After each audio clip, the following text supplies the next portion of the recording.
You're watching a toothbrush play Billie Eilish, but did you know there's a YouTube music?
Hello, chat.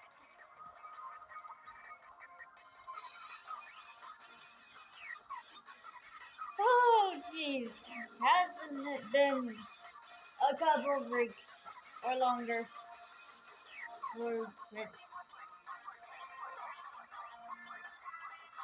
I blame myself. I was procrastinating, and then, yeah, all that stuff that was happening to Cursor was happening, and I didn't feel like doing any streaming for a while, but I did have some of my VODs saved, even when I honestly thought I didn't save them.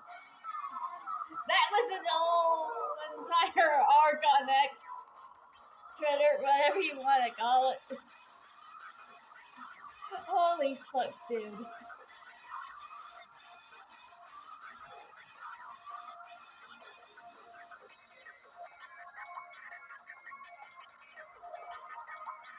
Anyway, we're here now.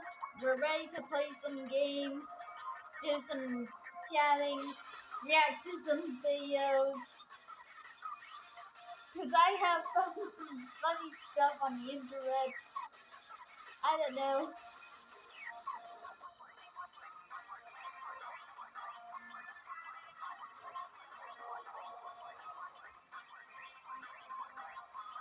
Go back to having some nostalgia in a good way.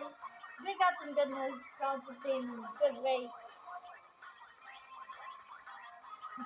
And for those of you who are new to it, don't worry. This probably will be your first time experiencing some of this stuff. If you haven't already, like, it is on public internet. So I'm actually kind of surprised that that isn't the case.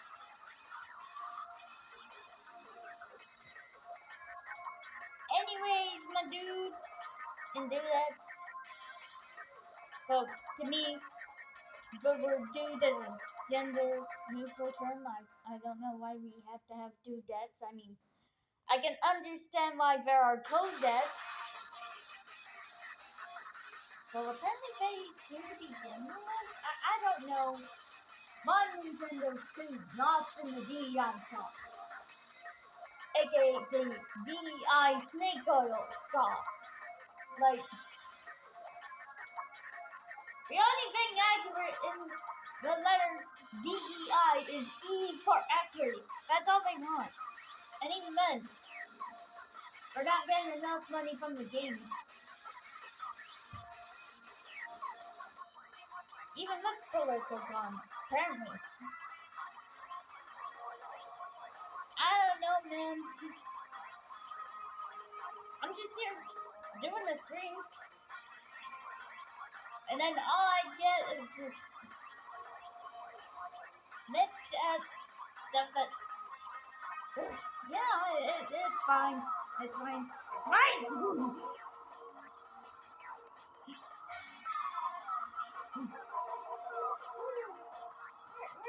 We're just gonna chill and play games for today. None of them modern crappy games like Dustborn. Ugh. Also, I swear to God, Toss from Dragon Age the Veilguard was clearly written for Anna Balance.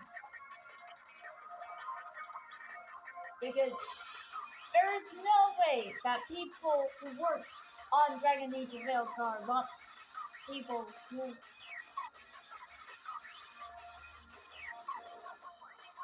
are, well-meaning and understand the actual concepts of diversity and inclusion to be called Nazis and get harassed on. But in many of our people like and balance who would naturally decide to go and say, we're gonna use Auschwitz as a breeding facility to sexually assault straight women because we're straight folks.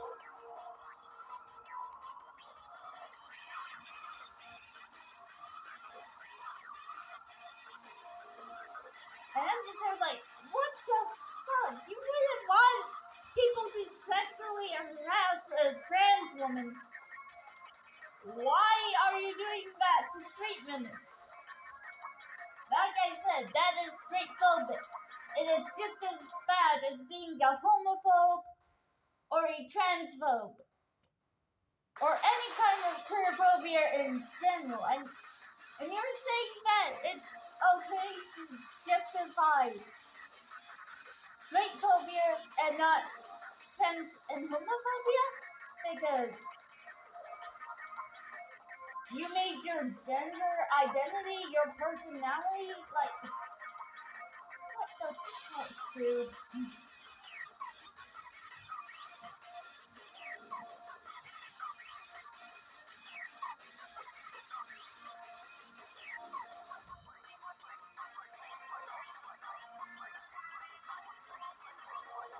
But don't get me wrong, I'm happy for people to be trans, lesbian, bisexual. I'm non-binary myself, in case anyone was wondering. But I feel like people are taking it too far if we're going to continue the cycle of hate by being straight folks. I have always believed that being a straight phobe is just as bad as being homophobic and transphobic, or just queerphobic in general. And I also don't agree with SAG-AFTRA. Or at least how they're handling things. Like, if they truly cared about AI protection, they obviously wouldn't impend deals and sign them to use AI replicants of our voice actors, content creators, and, the general art style of its animators and artists involved. I don't understand.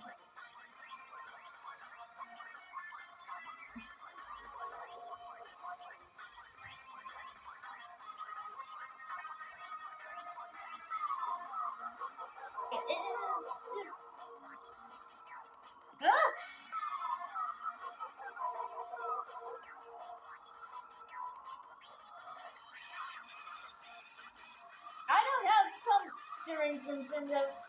I have SAG-AFTRA derangement syndrome. Like, I cannot compute. It does not compute. Error. It does not compute.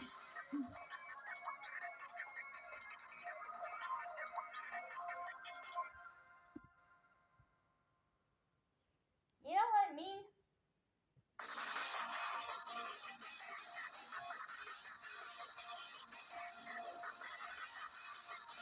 Like, am I not aware about people are accusing him falsely of, doing really bad stuff?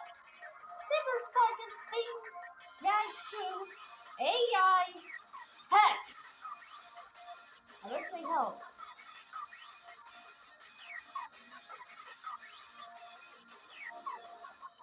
I searched for help.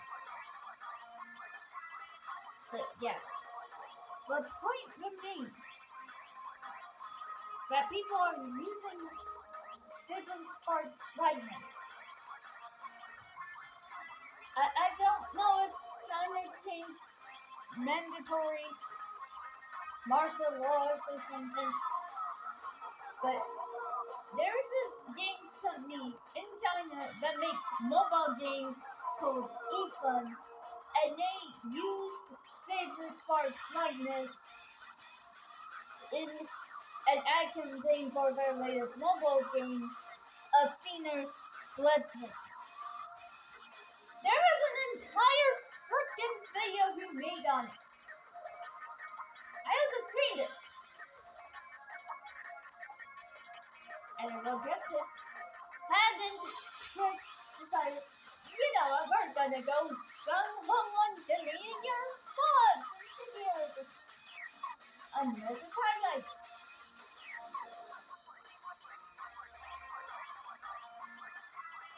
I only put highlights for the positive stuff and stuff on the third side. So, you know what? Fuck you.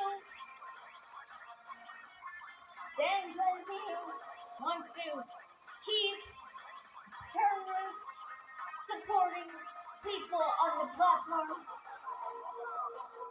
But since as a platform in general, and fuck Jeff Bezos looking like a horrible half-spring of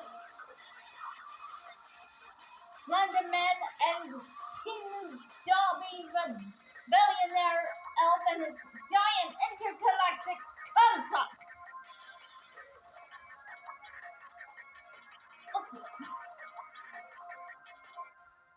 At least actual women qualified were the first ones to go into space, but do you even care? No, Jeff, you do not.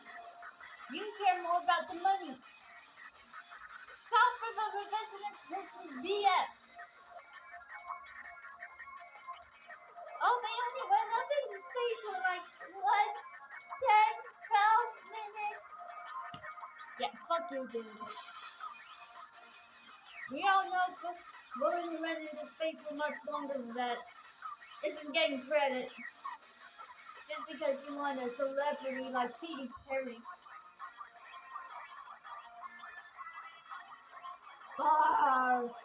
Dude.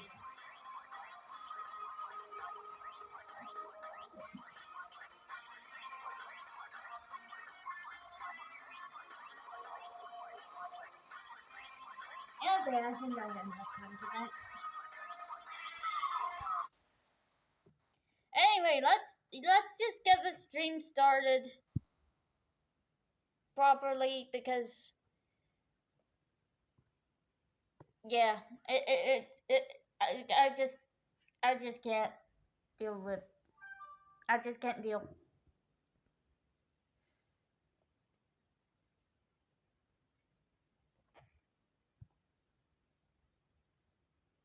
Ah, shit. I just removed something that I wanted to talk about today and fuck.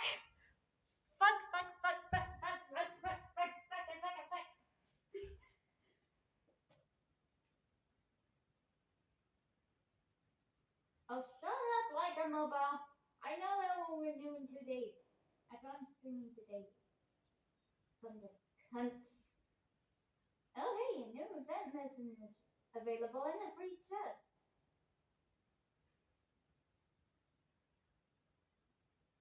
Anyway,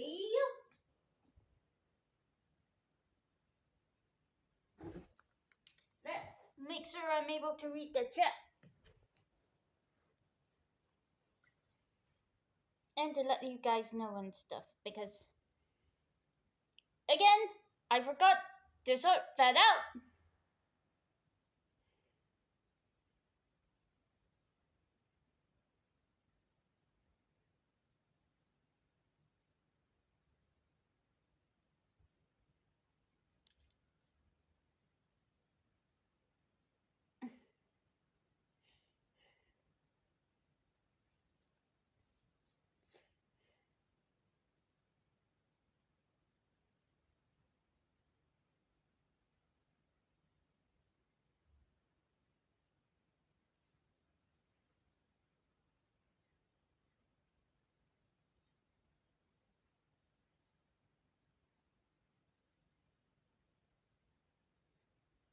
Okay, everything seems to be set up and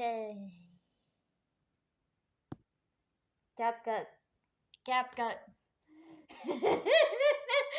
CapCut. Why do you keep sending me templates that I will never use? Why? Why?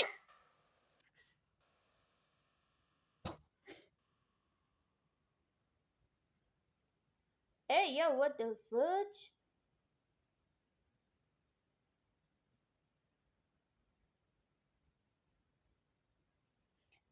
Okay, who ended this stream? We're still going. We're still going, guys. Okay. Um.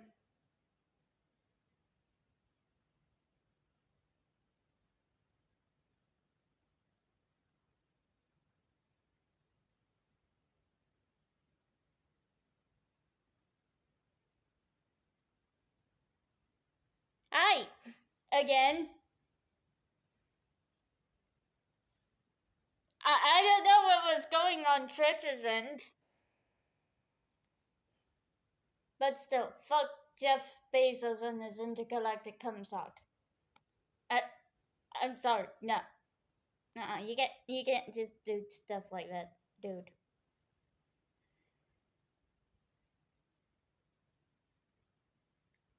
Anyway,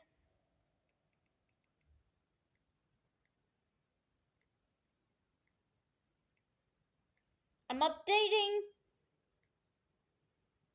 the message that I usually send during my streams.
This is a very, very important thing that I needed to do.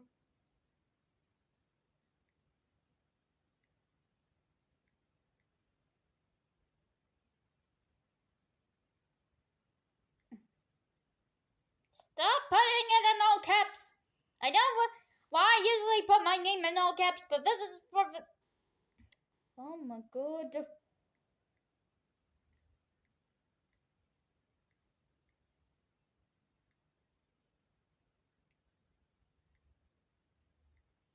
Okay, putting the usual emojis on as we speak. There we go. There we go. It should be on any moment. Any moment now.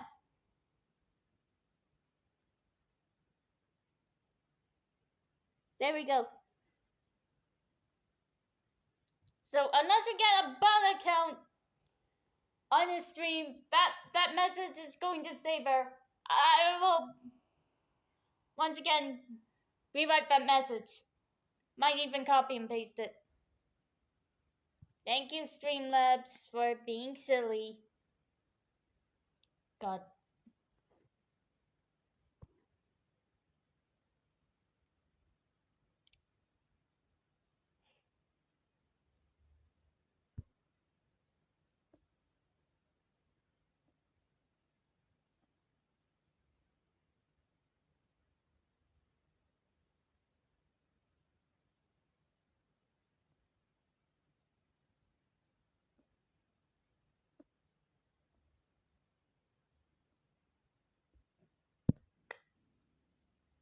Okay, so PC Gamer.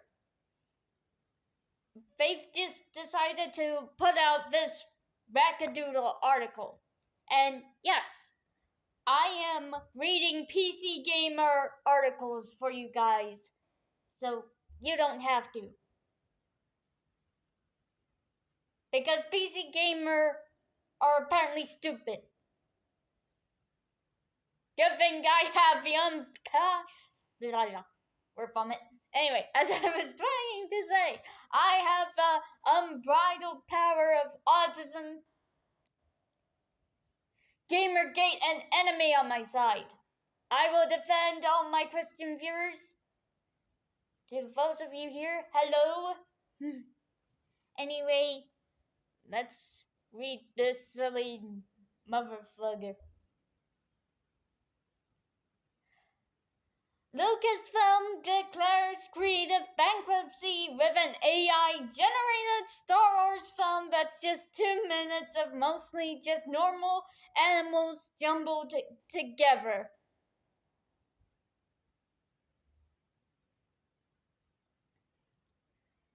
The history of Star Wars is the history of visual effects. For decades, Lucasfilm and its effects division Industrial Light and Magic have, through innovations in camera technology, miniature techniques, practical effects, and computer-generated imagery, charted the course of Hollywood. Hollywood. So, they make films in the womb of a woman named Holly?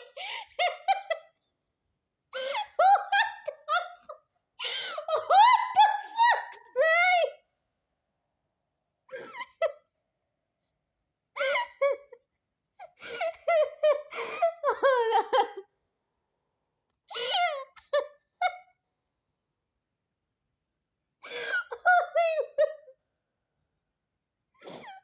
Oh, fucking shit.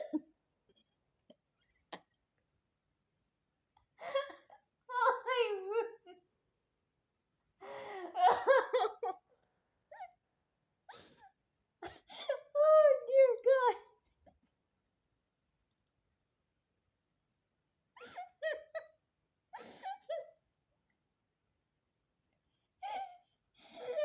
I can't believe it, chat. I accidentally called Hollywood Hollywood. Like, do you make films within the womb of a person named Holly? Are you movie making babies?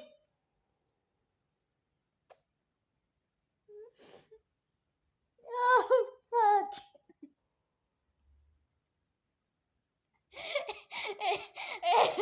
Anyway, where was I? I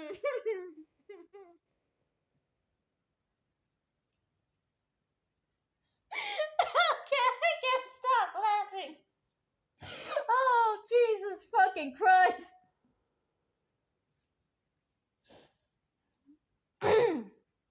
Anyway.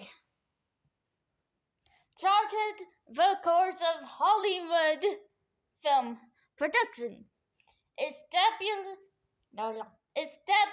a visual canon that resonates so strongly with its fans that many of them idolize a guy who hacked up a bunch of younglings with a laser sword purely because of how cool his armor looks.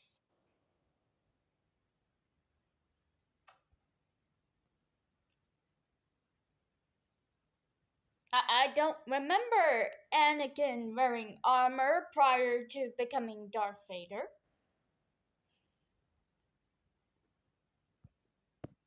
I'm just gonna state it. To celebrate the legacy of cutting-edge craftsmanship,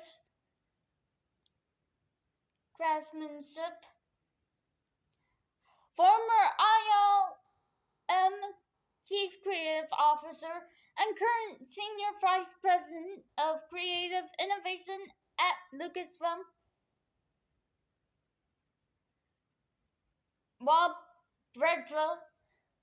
got on a TED stage in April to share a vision of what he called a new era of technology via Vorval Media.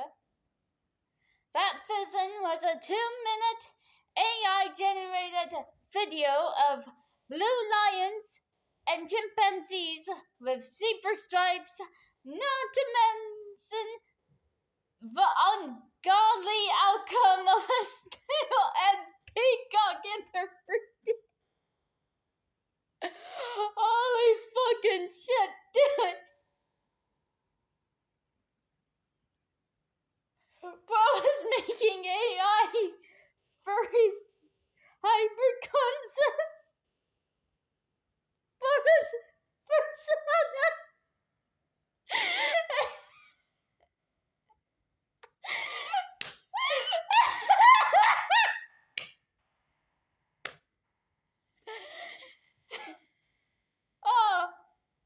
Oh, mate, that's fucking brilliant.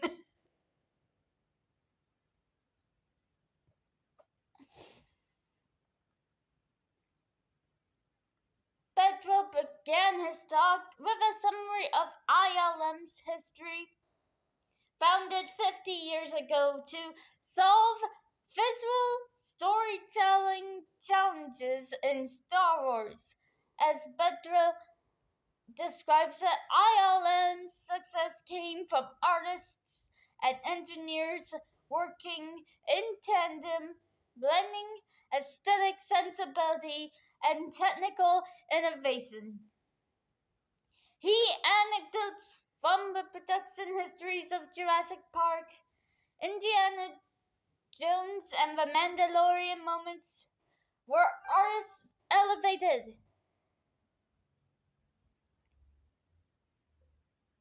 what could be achieved with new technology rather than be replaced by it.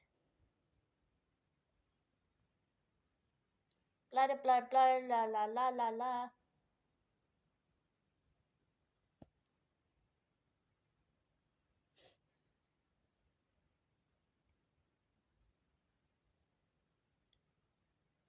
Oh, and here's a snail peacock hybrid. Oh my fucking god! I'm sorry, but I think I just found my new tablet wallpaper.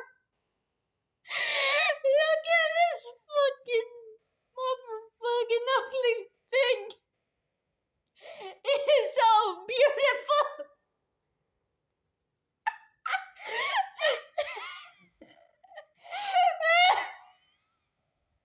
Oh my fucking god. Oh my fucking god.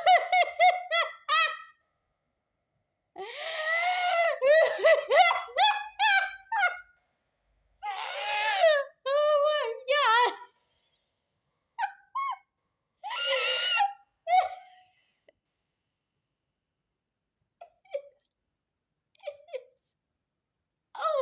Oh my god, that is priceless.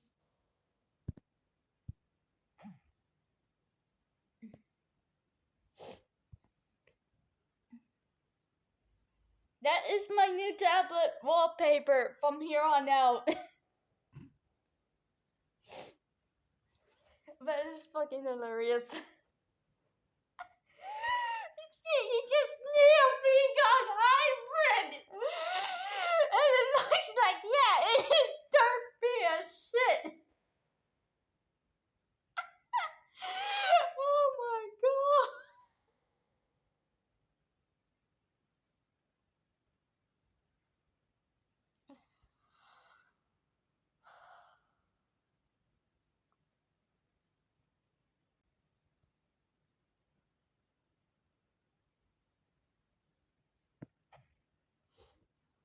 That was funny.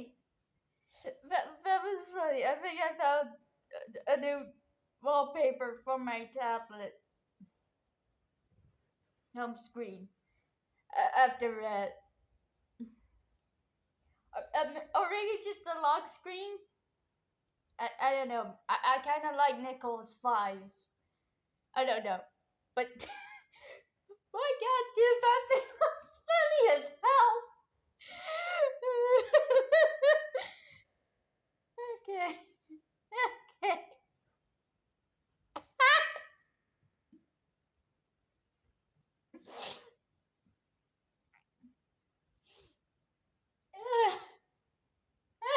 Oh, fucking shit. Okay, let's watch some YouTube videos. Holy Christ, that is dead.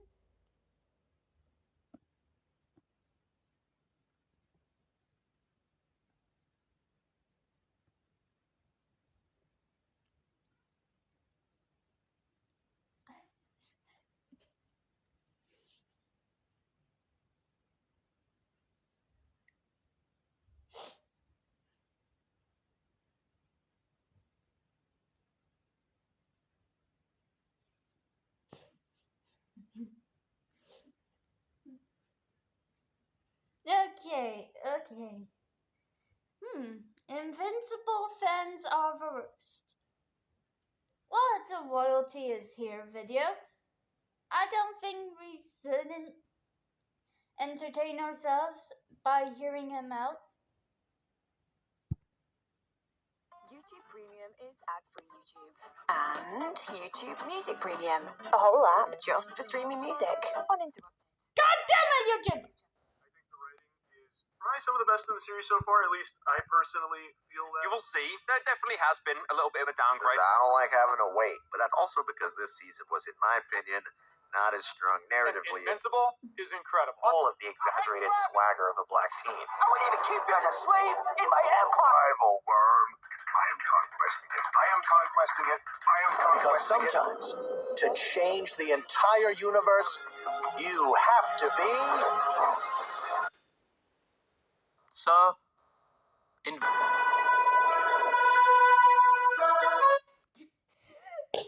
was good for coloring.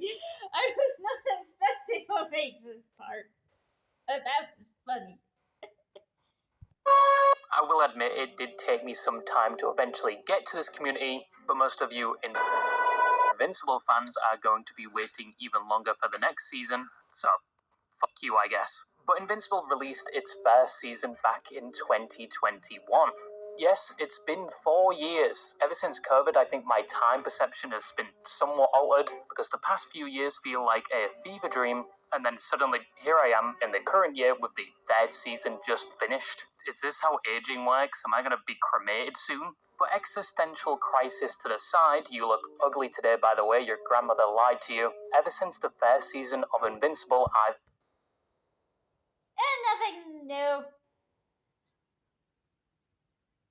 But hey, ugliness and beauty are in the eyes of a beholder. So, what do I know about my grandmothers? I mean, my nana hates Donald Trump for the fiery passing. Like, I know you mean well, Nana, but I'm worried you might be getting radicalized by actual terrorists. Like, France has a terrorist problem here as well. Still, I get angry. Anyway, at least my place is a safe haven for fun. I don't know. Anyway, let's continue. Been hooked on the series, and obviously, spoilers ahead. If you haven't watched the latest season or even the first episode, come on, this is an Invincible video, of course there are going to be spoilers, so be warned. But I liked it very much from the first season.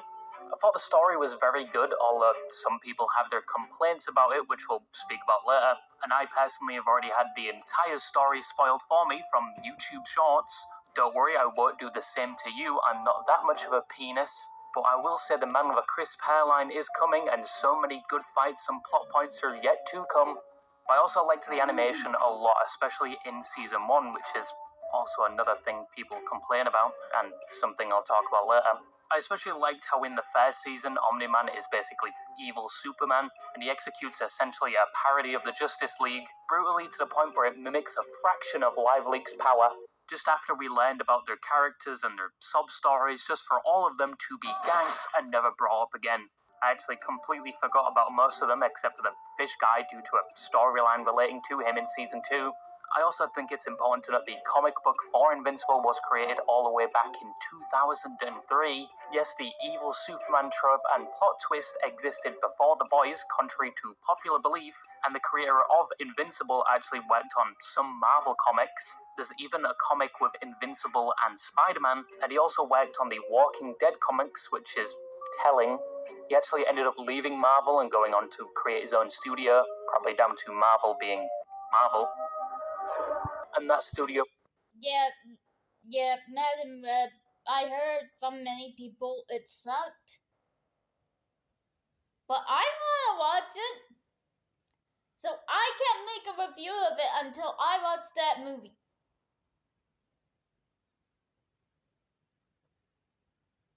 Also, if you want to join me at a watch party for Madam Web or something. channel. Anyway.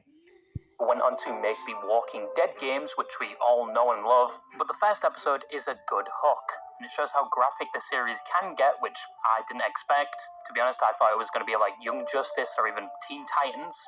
No, not that one. And the casting choice made the first episode even better, I think, especially with Omni-Man.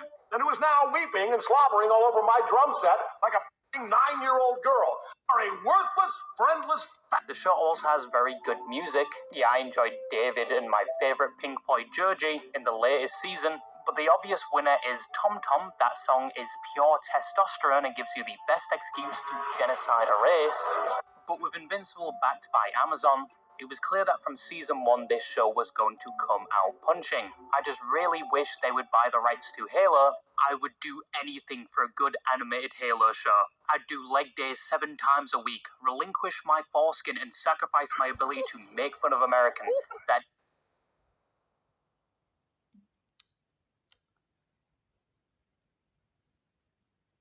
I don't agree with you on attacking America. I don't believe we should start sending war crimes to America. But UK is fucked. did not spawn in with theirs. Just give me a good animated Halo show like The Fall of Reach or Halo Legends, please. Not what we've been given recently. But enough of my bitching about how I personally like Invincible and my wishes that will never be granted. Today we are talking about the lovely Invincible community that since the release of the latest season has had its fair share of problems, critiques, and abominations. But first we need to understand the tempo of the community and some of the creations within it. I am omning it. I am omning it so good.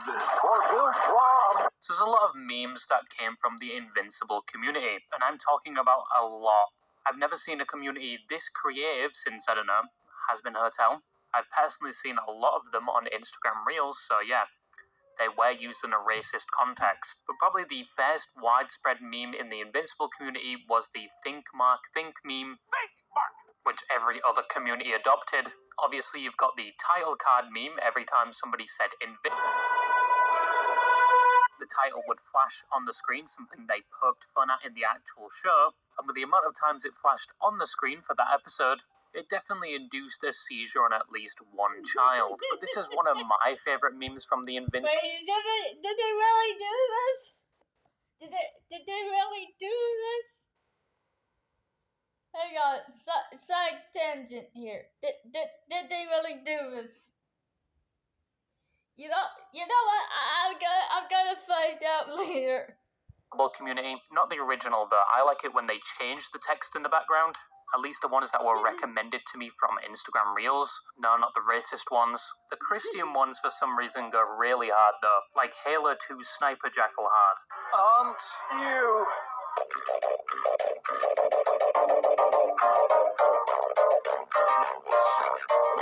Unironically, the best and least racist thing I've seen on Instagram Reels. More recently, you've had the "Are you sure" meme. Are you sure?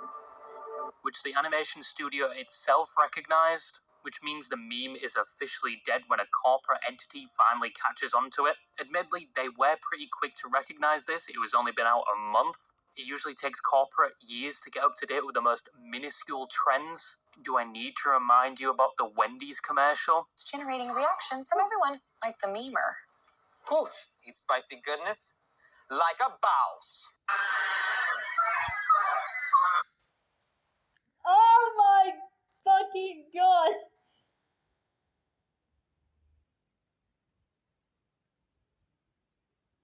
What? That is not how you use. That is not how you use like a boss meme. Holy fucking shit. You've got the lesser known memes like the "Let me break it down for you." Let me break it down for you, Mark. You've got the invincible variants meme, which Instagram absolutely loved, and many Instagram users adopted some of the variants as their own personas on Instagram, which lasted about a week, and some people made their own variants. And one variant I did see on Instagram Reels was obviously listening to Kanye's new song. You've also got the more disappointing omniing it. Omning it. I am omning it so good. Invincing it. Oh, I'm invincible. Allening it. Allening it. I'm allening it so good, you need to goon, Mark. Conquesting it. Conquesting it. I am conquesting it. I am conquesting it. You need to goon, Mark.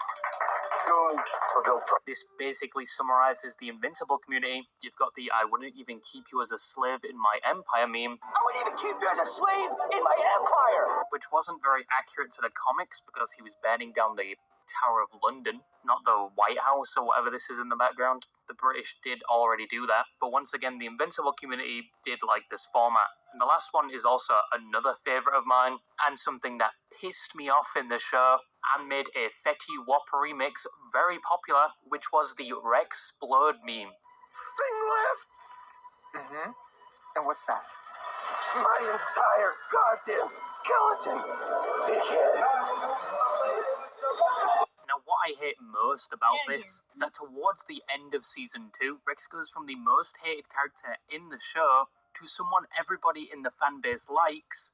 Well, he's a most loved character now. That is purely upon opinion. Well, yeah, I was not expecting someone to make an OC based off of, you know, I mean, I'm not surprised. Everyone's been talking about Kanye West's new song. Well, more yay now, but holy shit, dude, did that go hard. Holy shit, dude, did my reaction go hard. I was left mouth shocked. You probably didn't see it, but yeah, I was stunned. I staggered. I got the staggered effect.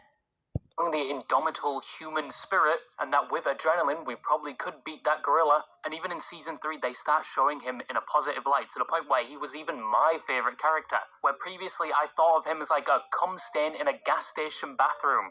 And when he got that bullet in the head, I did not care.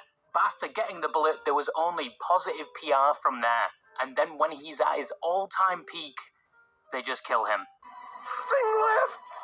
Mm-hmm. And what's that? Another blow.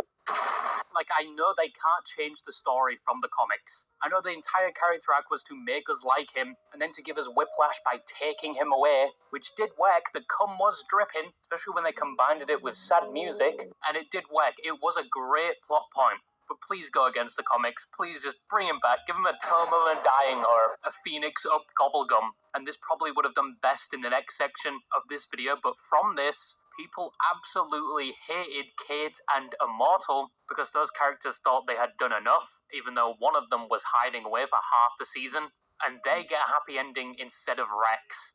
So they quickly turned into the most hated characters of the show.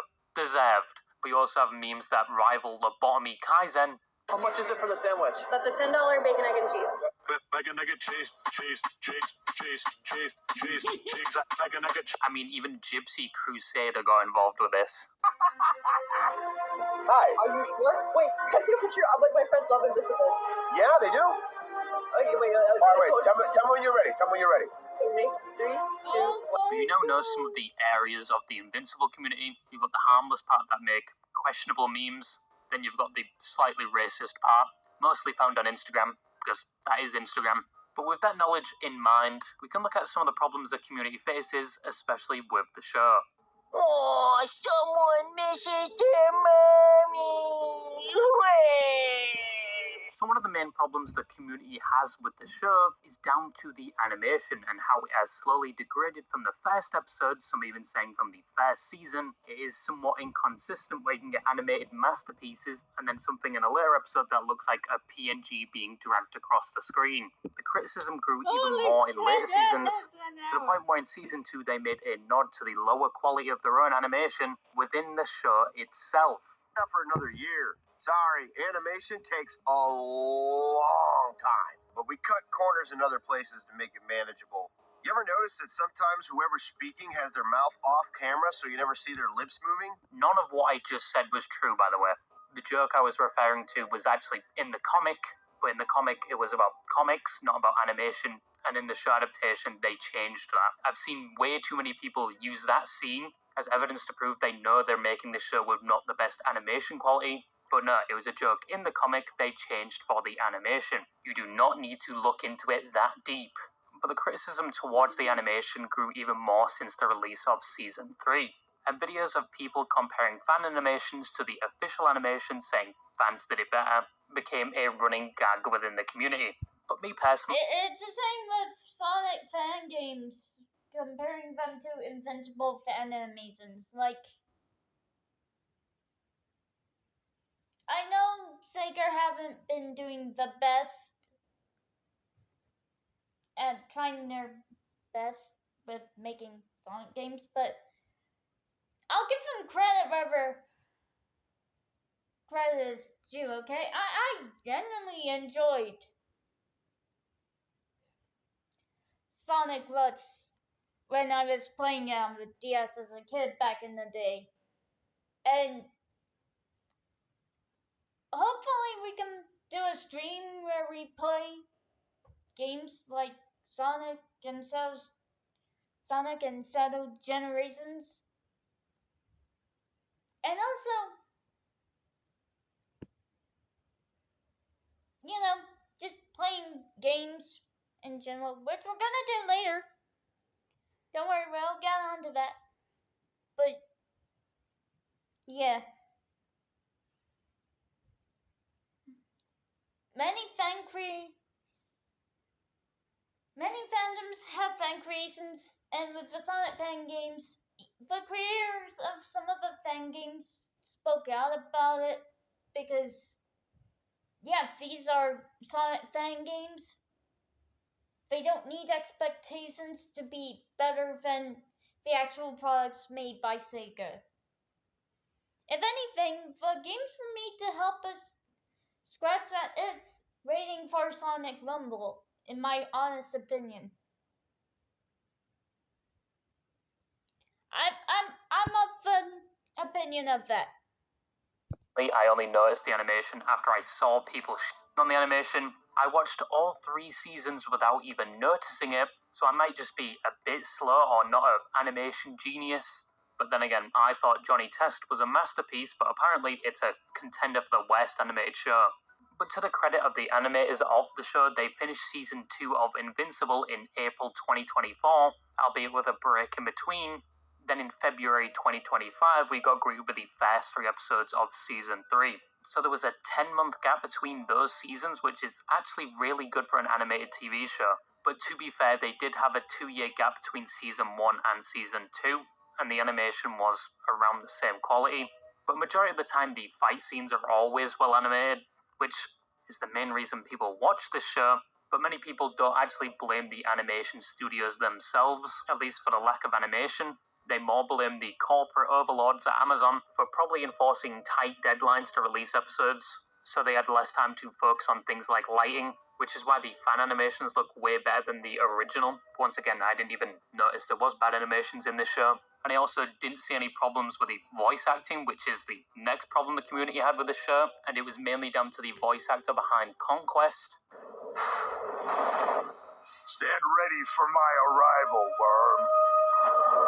Initially, people thought the voice actor behind Conquest wasn't a good choice, but little did they know this was Destiny, Negan vs. Glenn, the showdown of the century. But in all seriousness, the voice actor for Conquest was fine, but some people in the community thought his voice did not match Conquest, and that the voice of Conquest was too high, like he was pinching his testicles.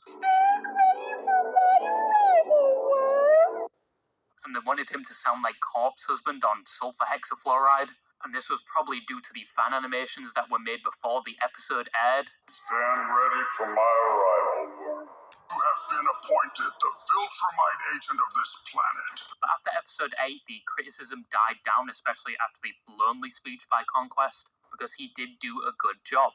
I'm so lonely. All the other Viltrumites are scared of me. You need to do more. Also, another point on the voice acting, I didn't know Cecil was voiced by Walter Goggins. Most of the animation budget probably went to hiring him anyway. All the teachers are sticking their cocks in my mouth. Hoss is behind me, fucking me up the ass. But the last problem out of all the other things the community apparently hated about this show was the story, which upon hearing, I thought it's based on a comic. How can you blame the show for the story? But this was regarding the power scaling within the show, or lack thereof. And it's also a running joke in the community that he may be invincible, but he gets his ass beat every fight. Even after his training arc, he still loses to some bugs, which the Necron robots can easily beat, and then he goes toe-to-toe with Conquest, admittedly with help. Yeah, this criticism is completely valid. The only excuse I can think of for this is in Season 2, where Mark is constantly holding back, but when he doesn't hold back, he can be OP. But yeah, I do get this criticism. The only reason I can think of why this is so inconsistent in the story is down to things like character development, and his character has changed somewhat from getting his ass beat consistently. But if he was winning every fight, it wouldn't be that entertaining. But then again, there is One Punch Man, or maybe Invincible is just like Alan, and every time he gets his ass beat, he gets stronger. I'm not spoiling the comic, don't worry. So in conclusion, Invincible is a good show. I would recommend it. Just don't stare or fixate too much on the animation. The community is also very creative and somewhat cursed, especially on Instagram. Yep. Some of the critiques they do offer is somewhat valid, and others, they're just complaining to complain. But yeah, that's all I wanted to say, and bye-bye. There's a ton of great stuff coming to Android, and we showed it off in the first ever.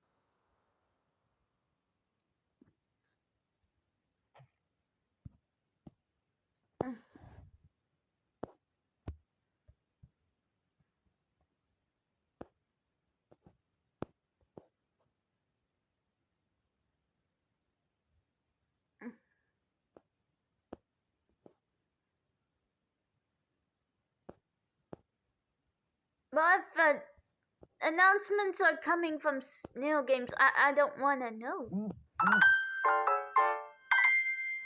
My mom called. Well, she messaged. Fire text. I love you too, Mom. See? People care for me.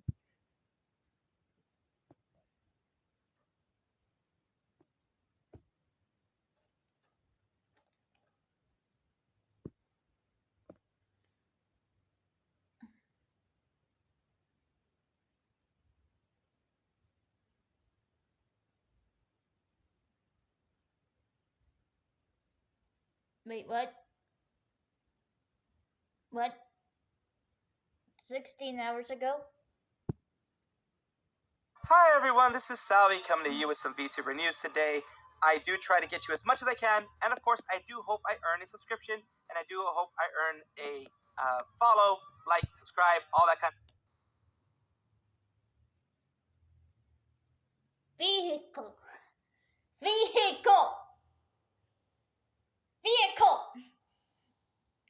Stop rapping like that.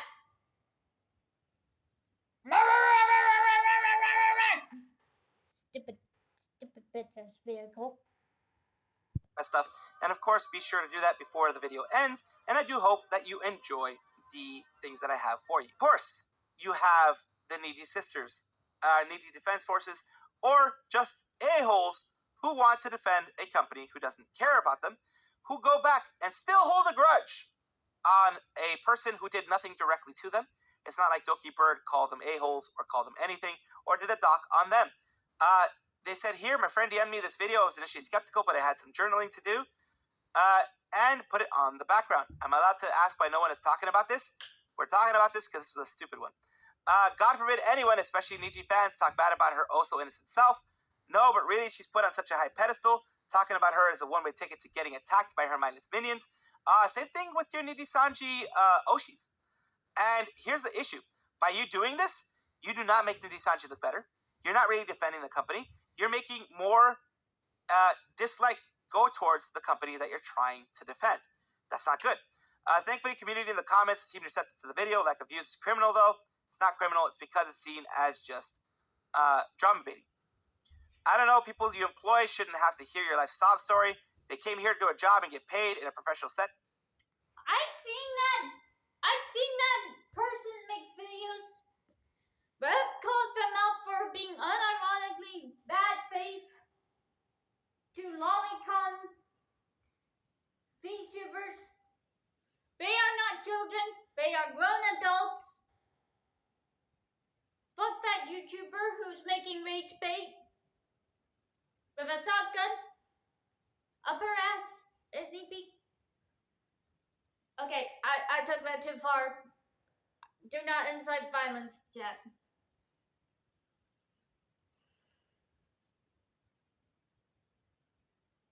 Just call her out and hold her accountable, okay? Don't harass. Just ignore. She'll leave.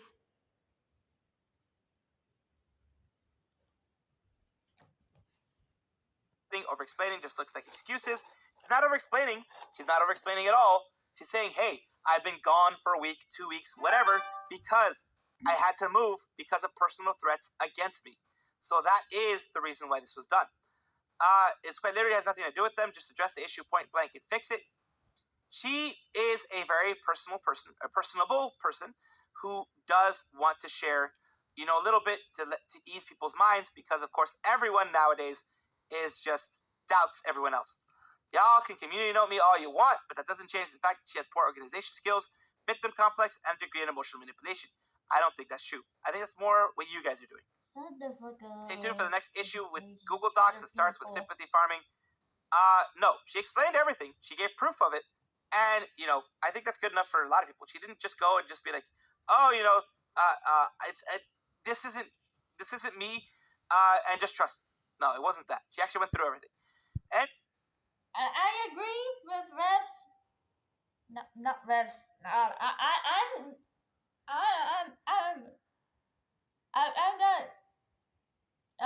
I still got that red blast from that previous video. Holy fuck. Salvi is right. Like, what are you doing? What are you doing attacking someone based on a literal YouTuber that wants to be a journalist and making hit pieces filled with fluff against VTubers, and not the kind of fluff like, oh, it's a fluffy animal, or, whatever Anna Valens wanted. No. It's just really disgusting stuff in its own right, but it's just rage bait content. Don't listen to that YouTuber. Anyway, she's getting away with S again, and once again, the innocent poor Oshi, while a channel who made the vid was not even hating, by the way, was just telling how it went. Not hating when she literally says, Doki responds and deflects. She literally says these things in her here. Tea is piping hot, management mayhem, management shuffle, should have donated it, the guilt trip, budgeting gets weirder, Doki responds and deflects, unpaid artist and a free builder. So that is not just telling the story as is. You are not just telling the story as is. You are you're editorializing the things. And of course, when people look at commenters like myself, yes, we do editorialize. Yes, I editorialize a lot. People understand that, and that's why people watch me. Yeah, you can editorialize, but you can also tell the truth, which is what Selfie is doing. If you're just gonna editorialize the things that you want to make, then you're manipulating people and not giving people the actual gosh darn truth. And this is why I have a problem with journalists at Vice and Kotaku and all those other places. Like, get those fliptards out of here. We don't need them.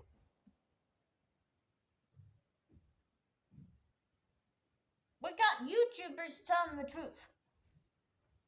Praise be to YouTubers. Smarter content creators. Whoop whoop. Anyway. I try not to paint someone in a horrible picture unless I have some proof. And I actually, the times that I have made that mistake, because I have made those mistakes in the past, I will admit it myself. I have gone in the next video and actually apologized for it. I've done it many times before. Shouldn't have even been once, but I've done it many times before where I've had to apologize, not because people asked me to apologize, but did she apologize? No. Not until she was asked to be apologized, which apparently for her that meant being harassed to be apologized, and she's not gonna take that anymore, and she's still gonna be a bum. Don't watch Ken Chat. Because morally and ethically, you should apologize for mistakes you make. Comments on the YouTube vid is full of go read the doc. If the doc did anything but paint herself as a victim again, it's a tale all this time. But people are just, they're haters, honestly. They're haters, and they want to hurt her again, of course. Of course, people go to their PLs when they want to take a look at something and make fun of things without people actually figuring out what is correct or not correct. So this was done by what is purported to be a PL of a needy Sanji VTuber who may or may not have said that they don't like white people. So that person there is the one who is, saying all these things here. I love when karma actually kicks in. The sipping tea kind of gift there as well. This is, of course, somebody who is trying to take still a dig at Doki Bird while the chips were... See, it's always the Uki Violet fans or Uki himself. They always want to claim that you can't be racist to white people.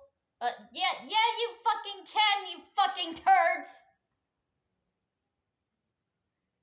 I'm sorry, this makes me angry. This makes me so very angry. I'm not done with this. This motherfucker's bullshit. Anyway. Down while everything seemed to be against Doki Bird, but then of course Doki Bird came in and was like, this is actually what happened. These are all the things that happened behind the scenes. I didn't want to talk about it because I wanted just to deal with it with the people involved. But now that my name is being dragged through the mud and actually being used in a way to attack me, I am of course going to do what I need to do to defend myself. And Doki did do what they needed to do to defend themselves. So I'm very happy that they did that. I'm very disappointed in this person here for actually going and I guess letting their full explanations known, their full belief, because if you remember, Doki used to be a part of the Needy Sanji family and now no longer is, and is a pariah, I guess, based on what I'm seeing here, and have people that still dislike her inside of the company from what I'm seeing here. So that is sad, and it's sad to see, of course. A bit of a distraction post for all of you who enjoy Miko and Suichan, Suisei. Here we go. They make sure that bonding works first. Miko trying to get up there.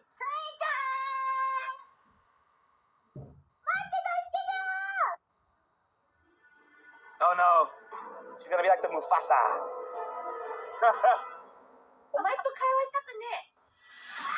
I knew it. I knew it.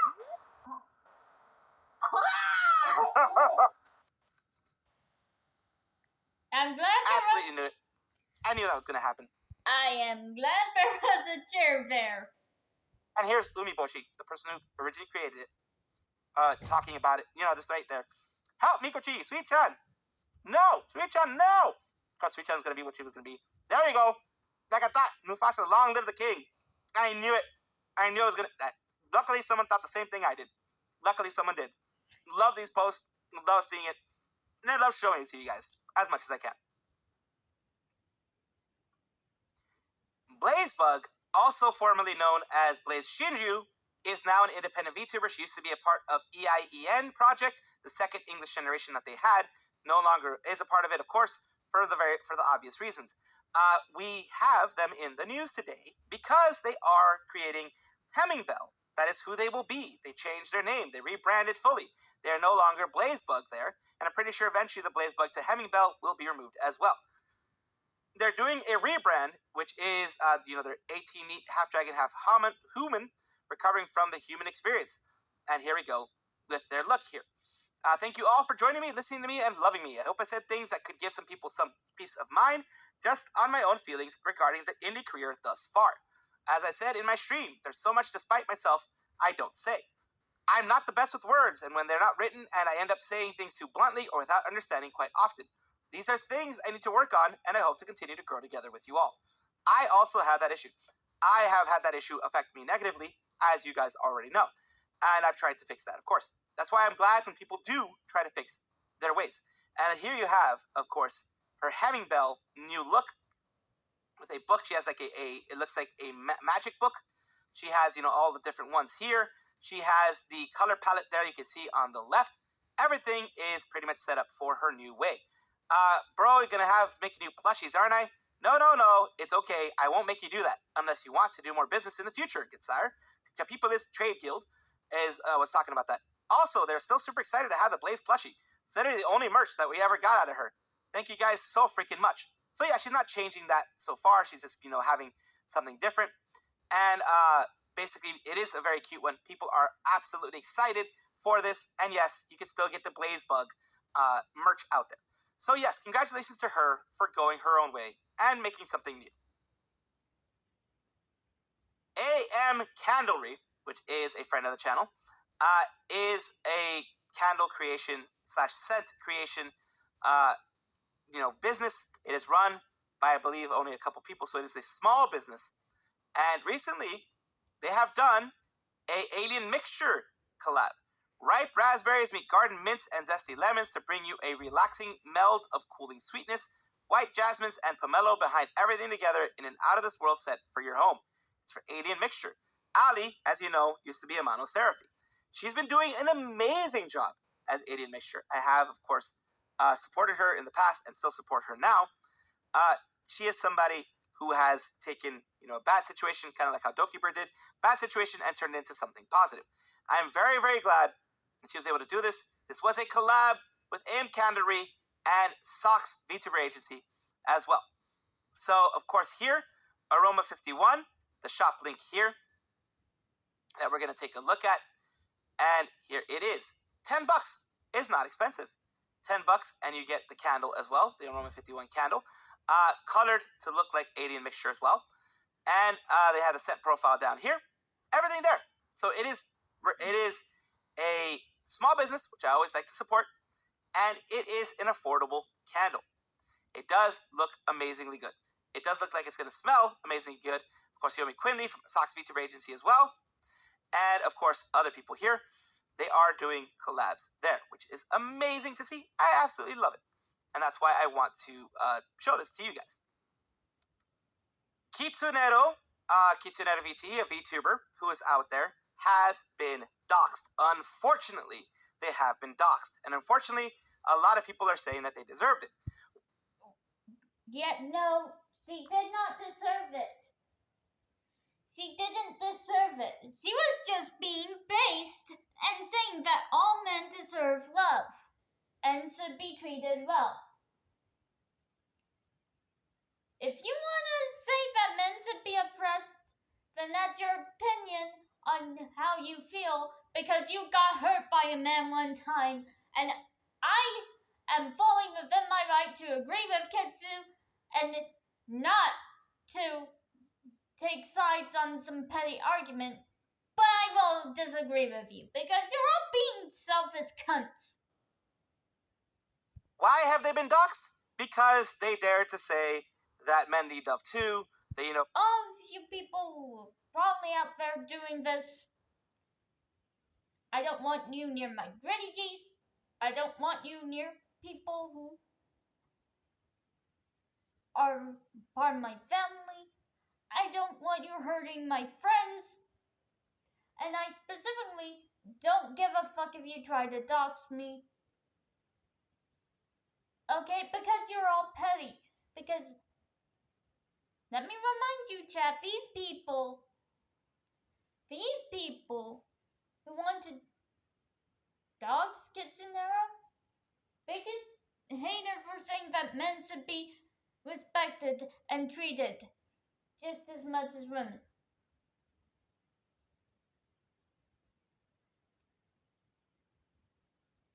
You're all disgusting if you tried to dox men. Supporting VTubers, you fucking... Ugh. I deserve to be angry about it. they dared to say that men need love too. They, protect men's mental health, that type of thing. She's posted it many, many times before. I haven't covered it because, it's been kind of out of my purview for the most part. I have pretty much just been like, yep, good. It's to support men's mental health, just like it is good to support women's mental health. Good to support mental health overall. She has gotten a lot of hate. Exactly. Selfie is right here. It's important to support men and men's mental health just as much as it is to support women's mental health and well-being. And I'm sorry for those of you who want to dox people for that. But it's the honest truth. If you really cared about equal rights, you wouldn't be attacking people. Because people are like, oh my god, men do this, men do that, or you're just doing it for attention, you're just doing it for this, you're doing it for that. They are, throwing ad hominem attacks and things like that. No matter if you agree with this person or not, you should not ever be okay with doxing somebody. If someone has their face out there and stuff like that, that's different, but they should never be doxed by someone else. And here is something that's going on here. Let's go. Thank you, Asmund Gold, for covering this. I really appreciate it. Asmund's reaction to the original tweet, where it all started, absolutely golden, by the way. Let's listen to what Asmund Gold has to say. DM me on Twitter. Yes. Sure, I'll follow you back. Can you just DM me on Twitter and send it to me? And I'll find the tweet and I'll show it. Gold. Oh my god. Check. Otherwise, yes.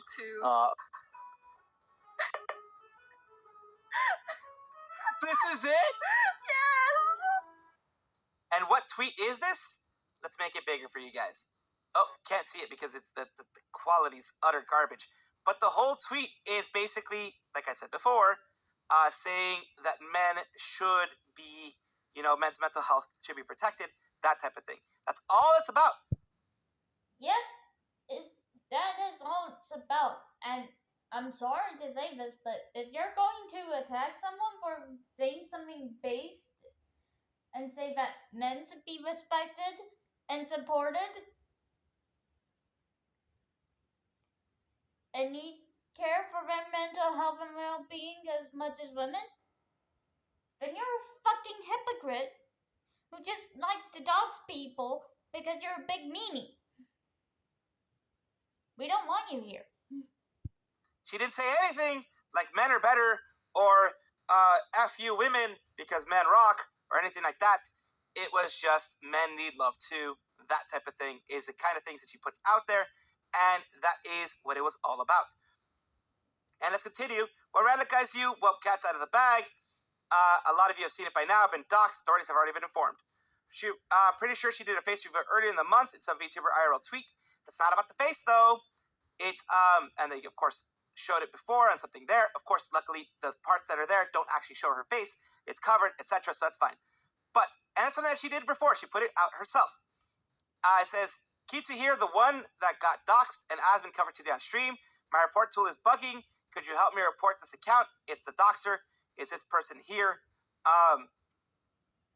The nothing 066 apparently got deleted. So I'm glad that their account did actually get deleted, and there is a little bit of justice around there. So I said, of course, the account was still up as of when this was done, about 2 hours ago or so, and now it is gone. It is fully gone. But, of course, if you're going through it a lot, it means as sincerely as possible. Please, please, please consider taking Oko's advice, seeing where she describes happened firsthand. Think you're an okay person, but spread your own docs around by asking everyone to go to the guy to report it only spreads it further. Take the advice of someone who's watched stuff for almost a decade. Stop giving the guy posting your docs information attention. So that is, that is legit. That is absolutely legit. But let's continue on the very last portion here. A lot of you have seen it by now. I've been doxxed. Authorities have been informed. You know why I've been doxxed? Because I dare to say I support men.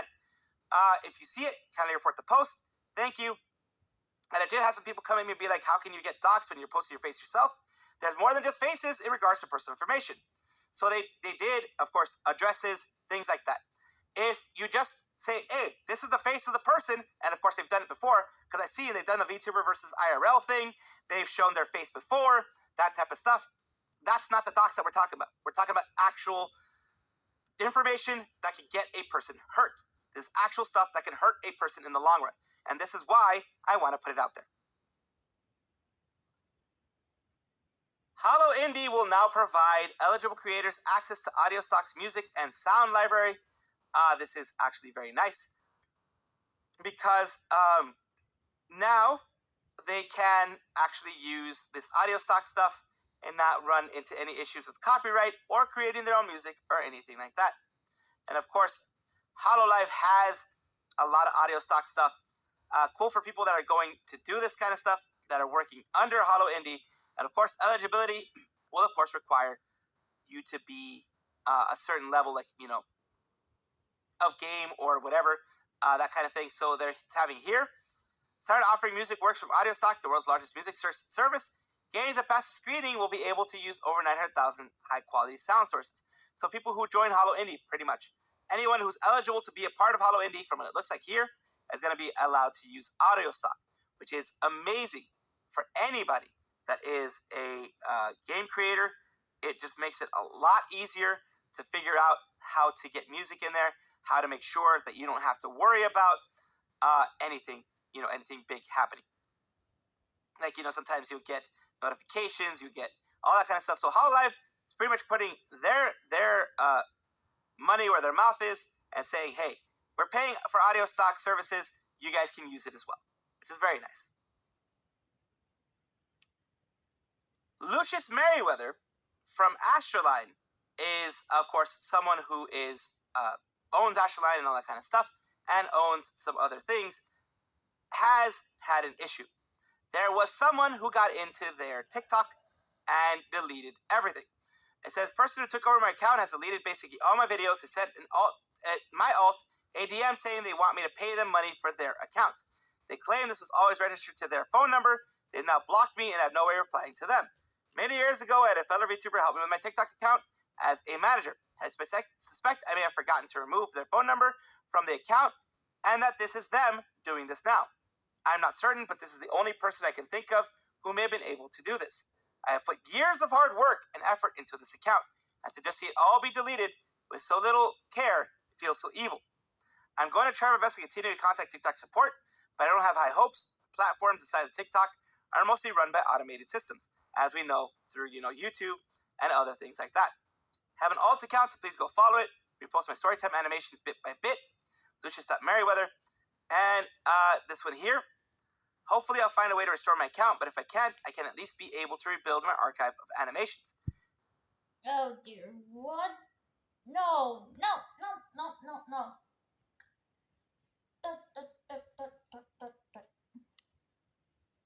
You shouldn't have hacked Mary Rever's account, random other VTuber. That was naughty.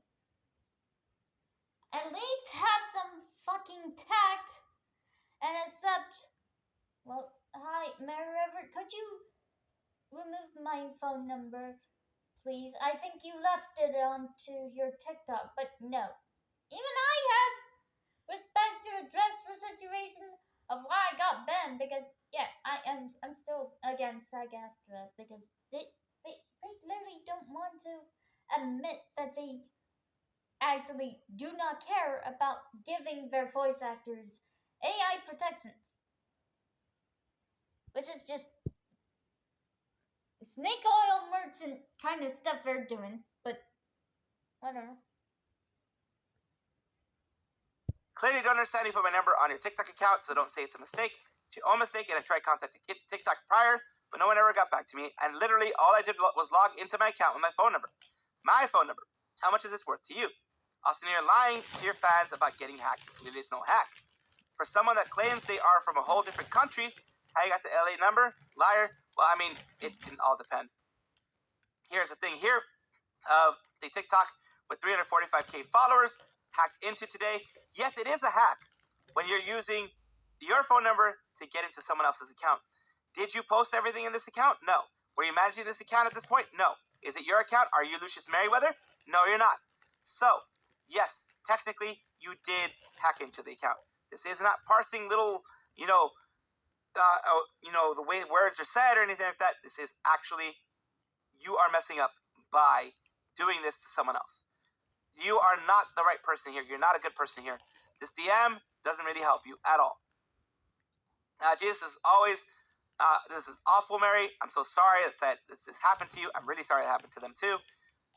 So they're going to be using their alt account now. And unfortunately, everything that they had for years put on TikTok is lost. And I do hope that they at least don't beat themselves up too much. And hopefully their new account can get so many more followers. Welcome back, everybody, to the VTuber Showcase, the place where I like to showcase up-and-coming VTubers of various sizes, shapes, forms, types, everything in between. I do it because I want it to be a positive space for people, place for people to, lift each other up instead of tear each other down. Today, we're going to be talking about Yukio, a full-time femboy, which is another group of inside of the VTuber community. And today, let's talk about it right here. My name is Yukio, pronounced Yu-Gi-Oh, but with a K.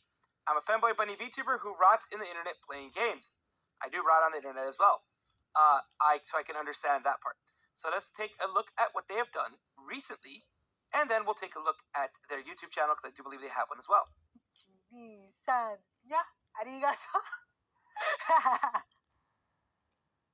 we go.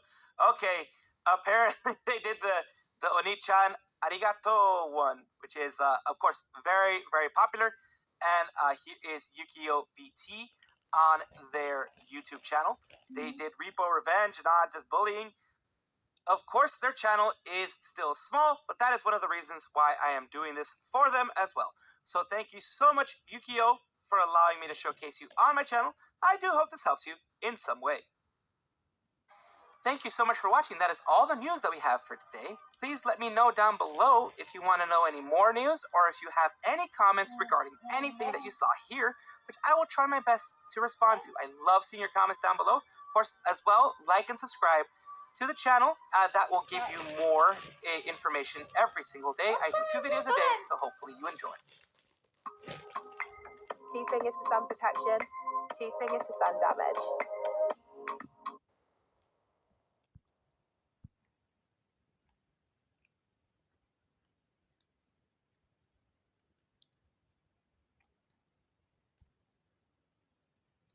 Anyway, with that being said, let's play some games. Yes.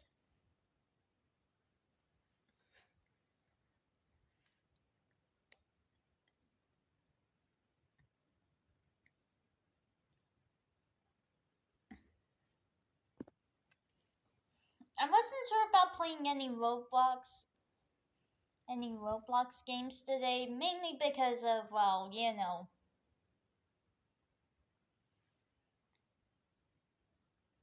Roblox being, well, Roblox.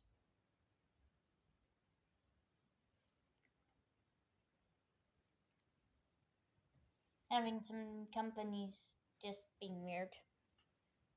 But you know what? I think for now, I'm just gonna put some music on for your enjoyment because I need to go sort some stuff out.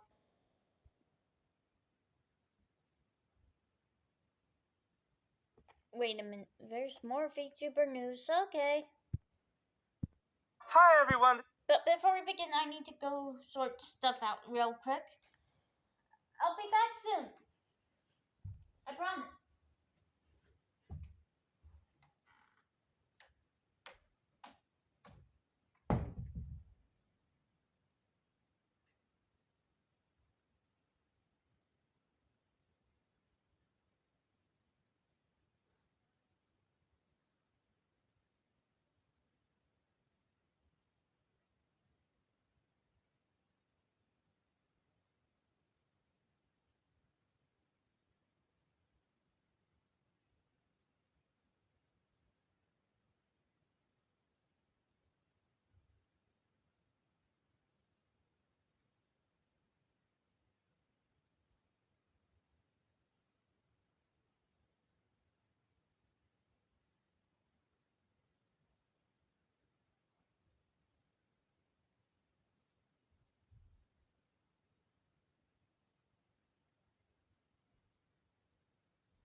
Alrighty, I'm back.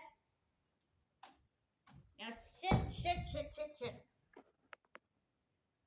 We're not ending the stream, wise guy.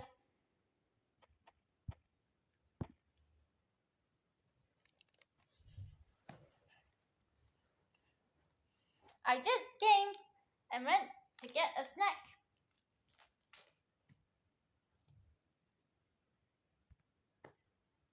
I'm running out of popcorn. Anyway, that's for later on in the evening. In case I don't get any sleep. Anyway, more news. Hi, everyone. This is Salvi coming to you with some VTuber news today. I do try to get you as much as I can, and of course, I do hope I earn a subscription, and I do hope I earn a follow, like, subscribe, all that kind of stuff.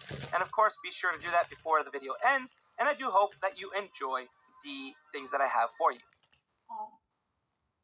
As you all know, I have covered the Doki Bird situation and the things that some people have said.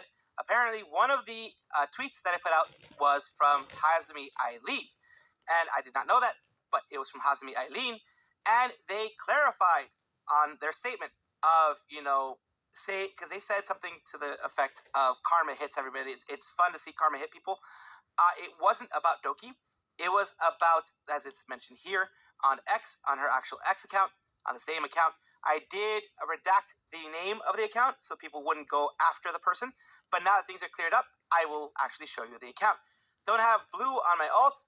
Sorry, y'all. This was badly timed post, and I didn't realize until I got DMs asking if I was okay because of the replies. This was about the stupid financial assistance cult that brainwashed my mom. Didn't add context since this is my alt, and I assume my viewers already knew how badly this affected my personal life for almost 10 years.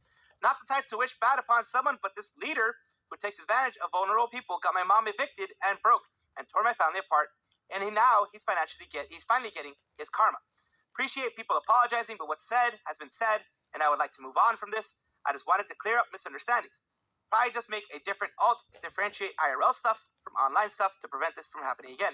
It sucks that has to happen, but I had no idea who that alt was. I'll be honest, I had no idea who that alt was, and that's why I redacted it, because of the fact that someone was doing it.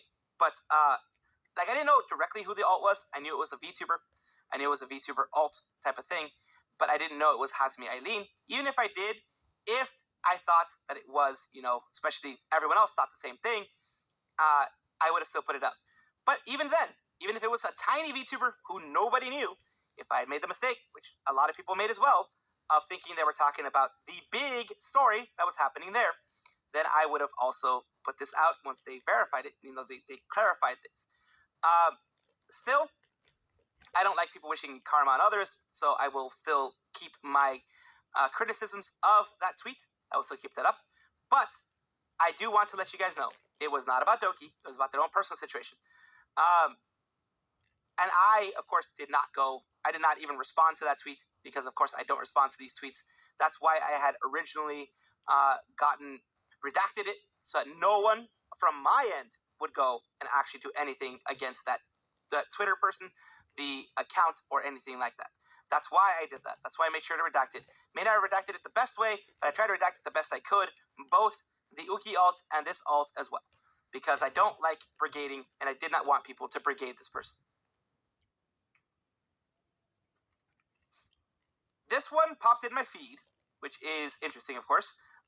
If you remember, Selene and Mume thought that they were both, they're both friends, IRL. They both ended up applying to agencies. I don't think they let themselves know which agency it was, but they were like, oh, we got accepted into our agency. And they both thought, like Mume thought they were going to be a part of Hololive.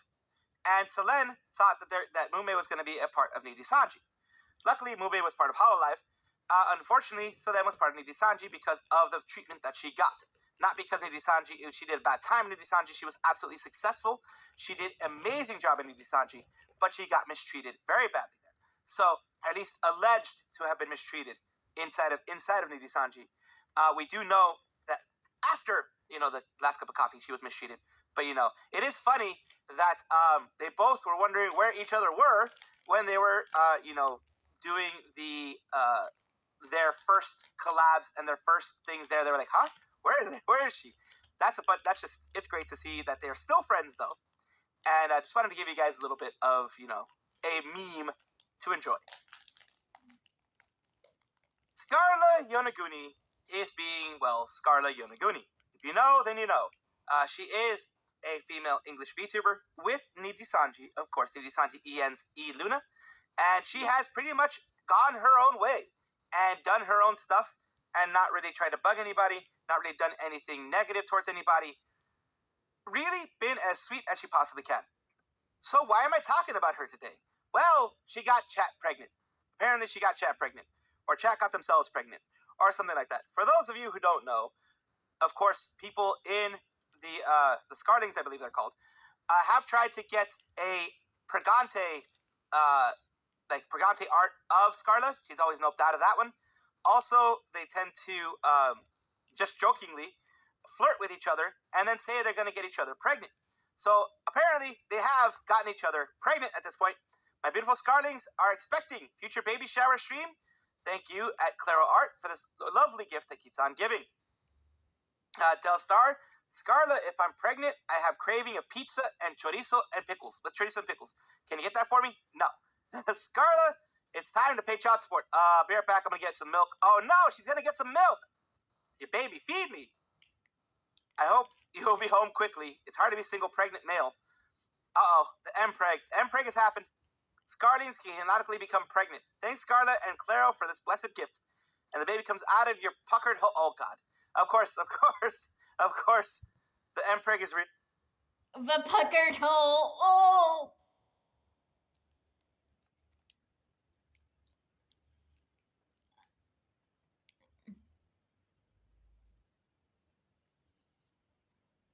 I'm not going to go too deep in this, but if you've seen the Netflix original series Troll Hunters, if you know, you know.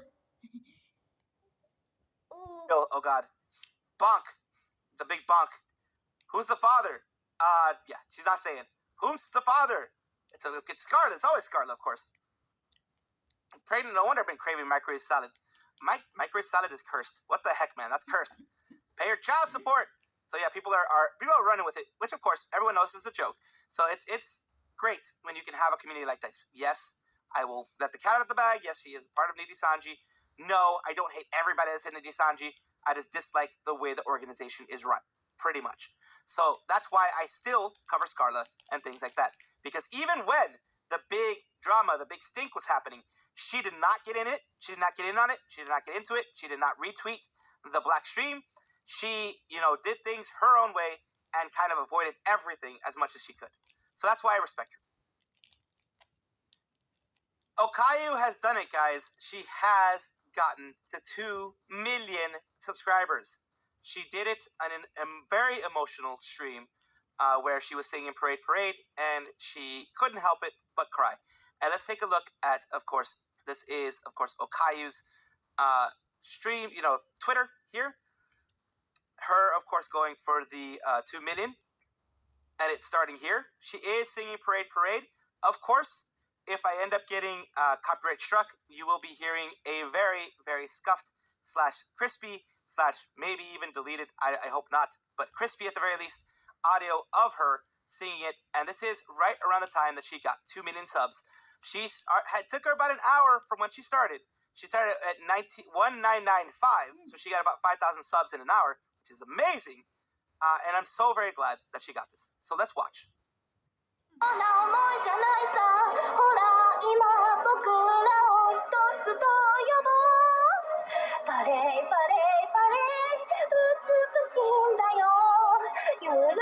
can hear her breaking up already.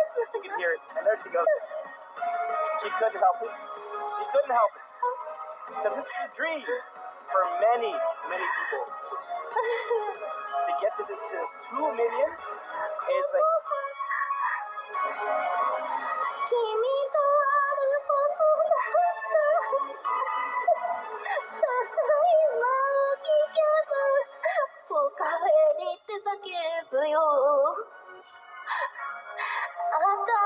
Everyone, as you can see on the left, is just giving her lots of love, lots of congratulations, lots of super chats, a lot of wonderful encouragement. Because she's usually just a cheery person, happy, etc. And she's just tears of happiness, of course.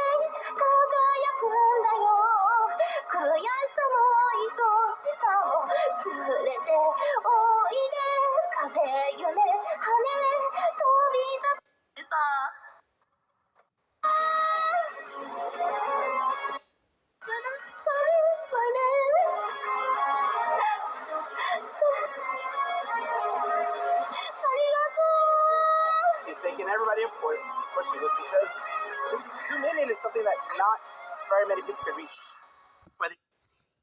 Congratulations on 2 million, Okayu!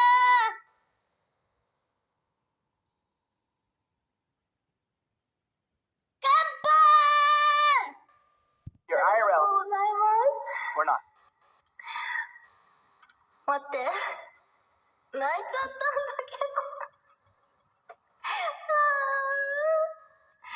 びっくりした。涙がさ、吹き出てきてびっくりした。さっきまでさ、全然いつもと同じような気持ちだったのに。ありがとう。待って、ちょっと、達成したら流そうと思ってた。ちょっと音でかいか？ちょっとでかいね。So yeah, she was able to reach it, and like I said, you may hear crispy audio if I get copyright struck, as I tend to do whenever it comes to Hololive stuff. But I did want to put this out there. I did want to put this for you guys and have you guys see everything and see, the wonderful, wonderful bit that she has reached. And of course, she says right here, thank you for all of your love. I didn't think I'd cry that much. I was shocked. Such a beautiful view spreads before us. And over here, Okayu channel, plus 2 million, basically. She has gotten above 2 million. And of course, you have Inogami Korone, who says, congratulations, Okayu. Then you have, of course, Aki Rosenthal, Shishiro Botan, Ozaru Subaru, Hakui Koyori. You have Rona from Flogo, Ririka from Regloss. You have so many people. And, of course, it is amazing for her to reach this point here. I'm looking for Yago because Yago usually says something. I can't find him here. He's been hidden underneath everything for freak's sake. He's been hidden under everything, but of course Yago always congratulates the girls whenever they reach it. Any VTuber, the girls or the guys from HoloStars. So here we go. Aki Rosenthal, congratulations, Okayu. And then you have, of course, congratulations, Okayu from Shishiro Botan. Ozaru Subaru on reaching 2 million subscribers. Congratulations. Hakuyu Koyori, congratulations, Okayu Senpai. Rona, Okayu Senpai, congratulations. Then you have, of course, Ririka. Congratulations to Kai on reaching 2 million subs. Everybody who can give her congratulations did on Twitter. The people who couldn't, of course, did it in person or did it through Line or other social messaging services. Big, huge congratulations to Okaya, though, for being able to reach 2 million subs. That is, and of course, hopefully they continue growing more and more and more. It's a huge step for anybody, and I'm glad that they reached it. Welcome back, everybody, to the VTuber Showcase, the place where I like to showcase up-and-coming VTubers of various sizes, shapes, types, everything in between. Why do I do this? I do this because I want the VTuber community to be a positive one. It has been negative for way too long, and I want their positivity to be out there and for us to lift each other up instead of tearing each other down. Today I'm trying to lift up Cinnamon, who is a CCA VTuber. They are, of course, a indie VTuber, a small indie VTuber, which is what I try to usually do. Anything up to a certain size, I do, of course. And today we're going to talk about them. So let's take a look at something that they have done. I do like the design. I do like the model. It's very cute. Let's take a look. Spike, Froggy, it's a PNG. Evopa, Cinder, Sky, Bob, Exposed. That's an interesting one. Bow, isn't it? Oh, she got a foil Shy Lily. Oh my god! Guys! Oh! Guys, she's here. Oh. Put that in a sleeve, for goodness sakes. Not that kind of sleeve, people. Not that kind of sleeve. A sleeve, though. Of course, sorry about that. That's just my weird mind. Thank you so... What the heck?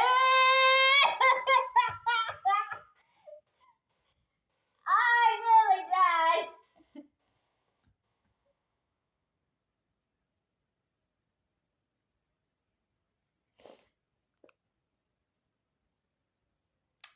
Wow. This is how the stream is going. Chilling and me almost dying, not gaming and chill. Okay. But you do realize this is gonna also be a VOD on YouTube.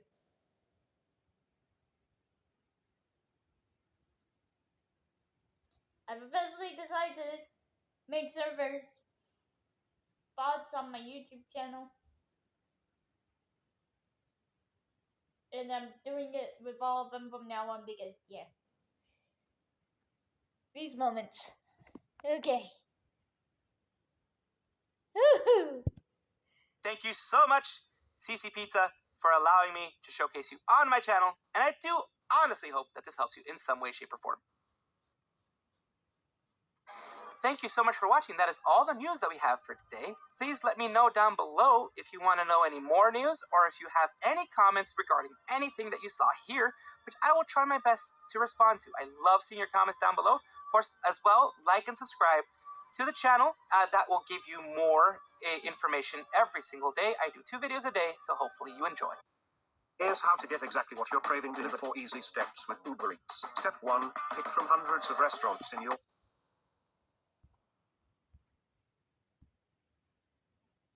Anyways,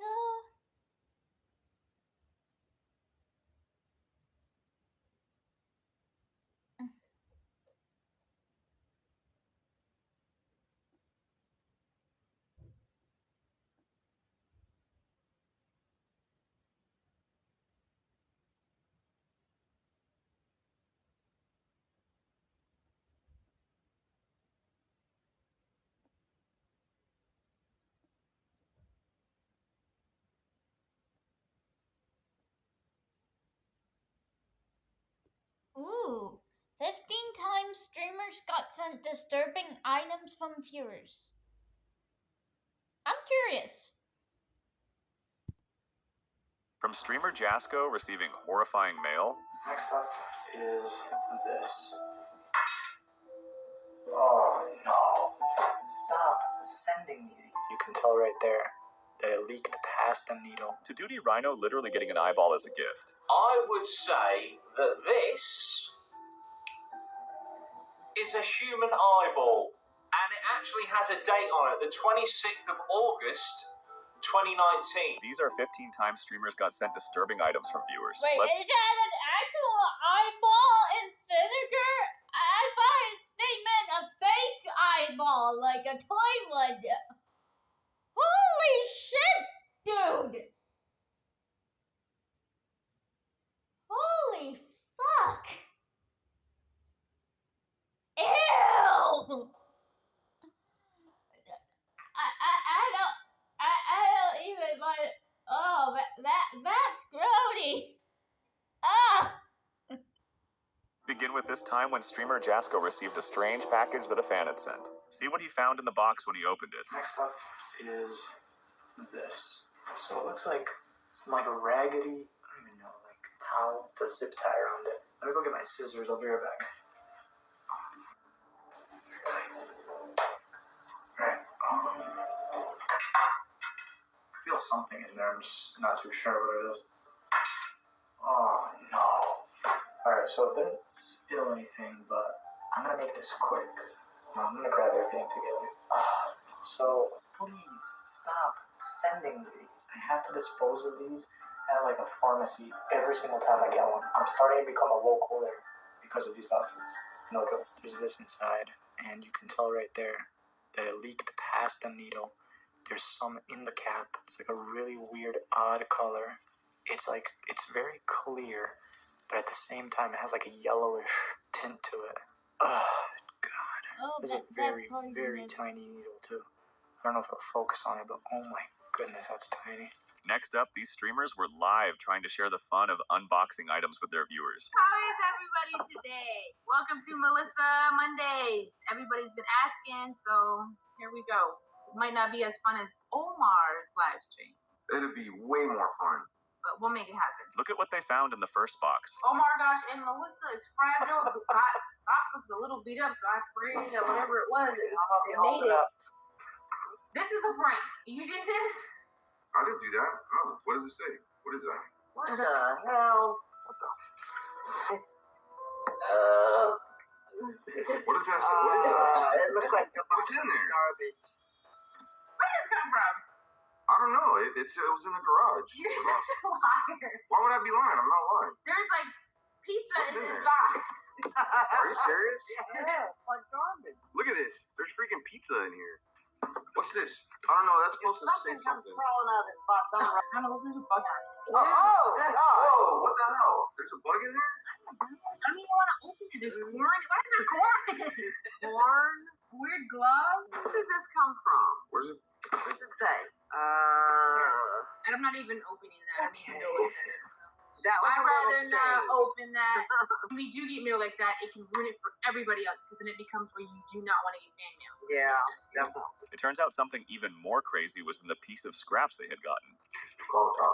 Why? There's needles in there. Nuh-uh. I swear. Are you serious? There's needles in there. Look at that. What is that? And they are needles. Oh, wow. You serious, wonderful? What kind of son of a... What is with some people and sending needles to their favorite streamers? Like, jeez, Louise, holy cow.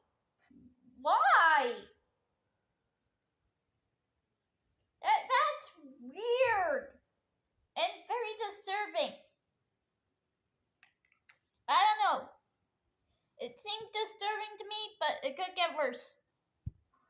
I'm sorry, guys. That is horrible. There are some sickos out there, man. Dude, this needle has, like, in it. Look at that. Wow. Be careful. Look, there's a name on it. There's some Look at sick this. people out there. I swear, man. Don't touch it. No, don't call me. Don't call me. I would call the cops. Even if you hate me, even if you hate Omar, like, you should not send stuff like that to nobody. horrible. It's like crossing the line. There's like some old toilet paper in here. Oh my God, come on. It's like garbage from the homeless. Somebody is just really, like, twisted. It's nasty, guys. Ew! Oh my gosh. What? Call postal inspections and police. All right, we're going to. Disgusting. We're going to have to call the cops. That is horrible. By now, the streamers have gotten really pissed. What the hell is in here? Oh my God. All right, get it out of here. But but the creep clearly wanted to play dirty even more. Just want to make sure there's no, like, body part. Oh my God, no way. What the hell is that? That's not what I think it is it? That is a dirty Kotex. Oh my God.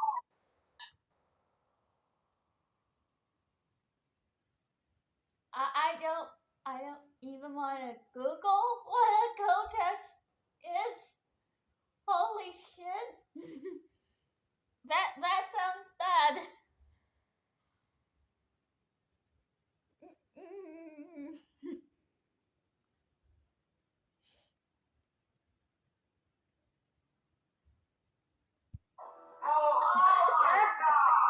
And let's not forget the time when this streamer told his viewers about something ridiculous and disturbing he had gotten from a female fan. So, I just recently got an email from one of the fans. Usually I don't do something like this, but I feel like I have to share this with everyone. This is pretty much one of the most disturbing emails I've ever gotten. It was a message from a fan, a female fan. I had to edit it a bit because some parts I just could not release to the public. I know most of you are going to say that this is scripted, fake, and gay. It's not.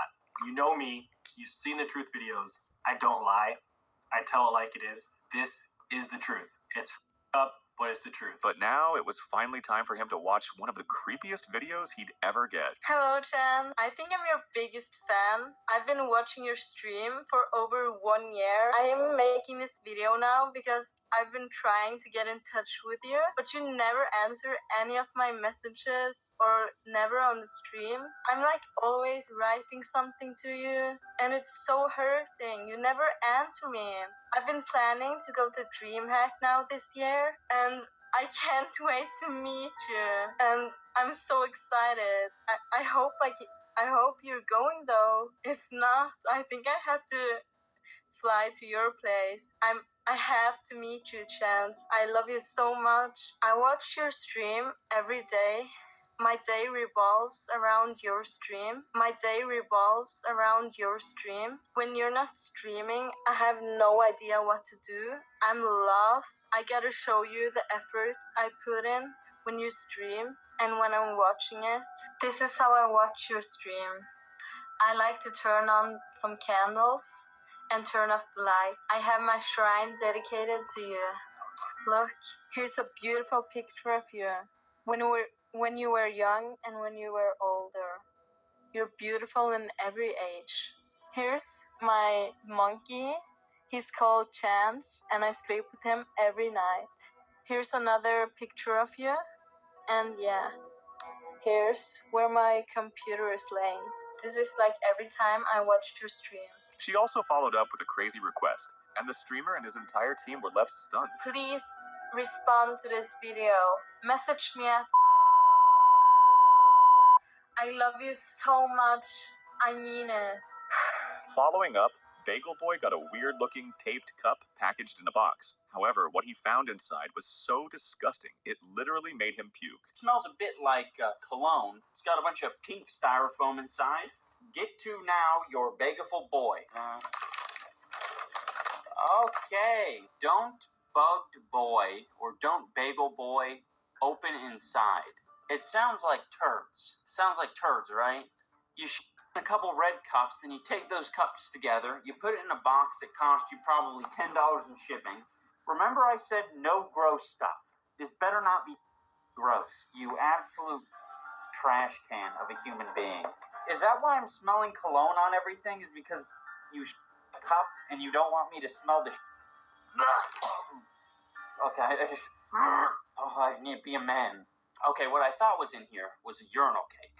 I thought it was a urinal cake because I saw a little bit of blue. It was like a weird blue, sort of like spongy sort of material. It's not that. It's still it still stinks. Oh, but it's like a blue. Oh! It's a bagel. He said it was a bagel boy, so I guess he. So far, no, not that ordinary. We got some ordinary, and there's some not so. There's some extraordinary out there. On the outside of this one, it says fragile liquid, but other than that, it's pretty ordinary. Up next is the moment this streamer got a mail package from a fan that was wrapped in something nice. I just received this today, and there's no name on it, so if you're the individual that did send me this, let me know down below, please. It's, I don't know, it's kind of thick. It doesn't really weigh that much, so let's go ahead and open it up and see what we got inside. But just look at the weird stuff he saw when he opened the box. He ignored the warning and opened further. Find me, help me. You are cursed. Everything is fine, and he scribbled it out. Everything is okay, scribbled out. And it's got like, it's got a picture of like, it's hard to tell. Let me see if you can make that out. Kind of looks like a Birdman or like a mask he used to wear for like the plague. Do not. A cursed plague doctor? Dude, it's either a prank or someone is severely cursed. Either way, don't take the chance, don't watch that VHS. Destroy the VHS immediately. Jesus.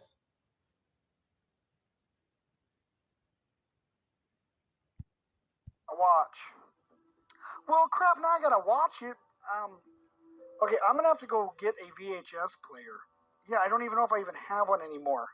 Okay, let me see if let me go dig in the shed here and see if I can find a VHS player. I'll be right back. We bet he was pretty disappointed with what he saw in it. Okay.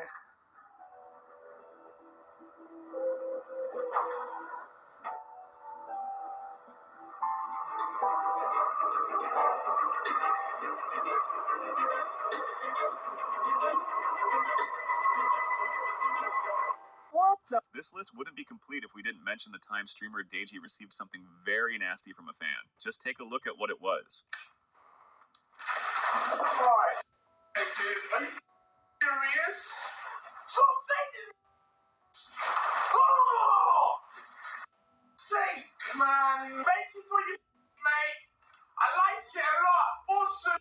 I don't understand. You know, there's a toilet, you know. In a toilet. You don't in a container and send it to me. International letter from Africa. Oh, nice. Sweats of a sick African man. You. Ebola! No! Yo! What? Sweat of a sick African man. Ebola! And it's still wet. Oh! Yo! We've got Ebola! Oh! That's scary because that's actually from Africa. Oh my god, that's mad. I hope that's not Ebola. Thank you, a lot of you, for your awesome gifts. But yeah, guys, thank you so much to the guy who sent me. Then there was this creepy moment. A fan sent a well-taped box to the streamer. See the weird stuff he finds in the box, which is pretty scary. Yeah. I'm sending you one. What? What the hell is that? What the? That's so Yo, cool. that's terrifying. That is kind of cool, though. Guys, look at this. That's so cool. What does this say? Victoria. Victoria. Yo, it says there's a name. Her name is Victoria. She cute. Kind of creepy, though, Like no? terrifying, but cute. Who the hell sent me that? Is there a name in here? What's this? What does that say? It just says enjoy. Bro, look at this. It was inside this big box. Outside? Hi. No name? Bubble wrap, though. Quality. What the heck? Yo, guys, there's no name. Like, kind of scary. Doesn't really smell like much. Is it like rubber? No, it's rubber, yeah. Oh, yeah, no, that's not porcelain. I don't know. Huh. That's pretty cool. Does it stand up? Cool. Okay. Anyways, guys, I guess, let's see. We got this creepy doll. Kind of cool, though, actually. Coming right next is the time this Twitch streamer got a paper towel package from a fan. Just see the ridiculous stuff he finds inside it when he opens it. I sent you a box of water. You can send me. Okay. This is kind of scary. It's something wrapped in a paper towel. And like, I can see hairs too. Okay, actually, holy, it's actually somebody's hair. Oh my god. Oh no. I think Maybe it's somebody's like cat's hair or something. Oh my god, this looks like human hair, bro. Oh, that's human hair. What the fuck? Okay. That's human hair. Oh my fucking god, dude. Oh, I am so sorry. Someone decided to do that to you. I know I'm not actually at fault for any of that, but my condolences. Right. Thanks for the hair. Let's put that back in the envelope. Yeah, I said you could mail me anything, and 10 frames later. No one will ever forget the moment when Kai Cenat was sent this crazy box by one of his viewers. Check out what he finds in it when he opens the box. What is this? Buddhas?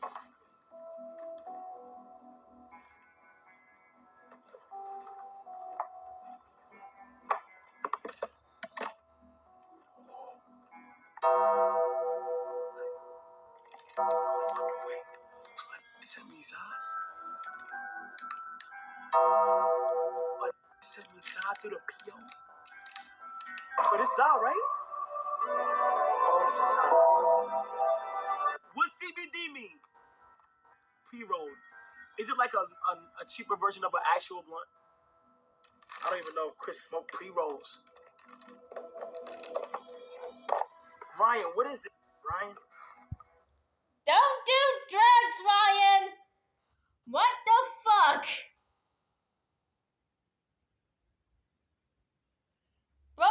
Broski, you gotta lay off the Zaza. You gotta lay off calling Sprigatito's weed cats. Okay, they give grass, not the devil's lettuce. And you're sending bro the devil's lettuce. I don't think he has prescribed medication for said lettuce. But that stuff is nasty. What are you doing? What are you doing to the poor man? Ryan, I know, Ryan, I know you. Not me. Smoke it, it's real but fake. Did it send me weed pens?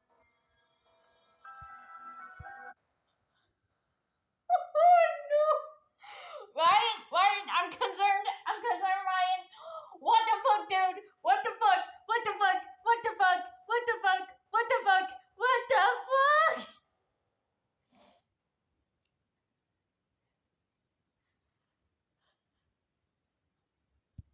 This nigga want me to hit a blinker? Look how much pens I got. Edibles? No. Yeah, Ryan, I got you. Ryan, you literally probably could reach out to these bro and get you free packs on behalf of me. Send my Ryan the pack of. Look. It gets even crazier as he continues to unbox. My gosh. Imagine what? No.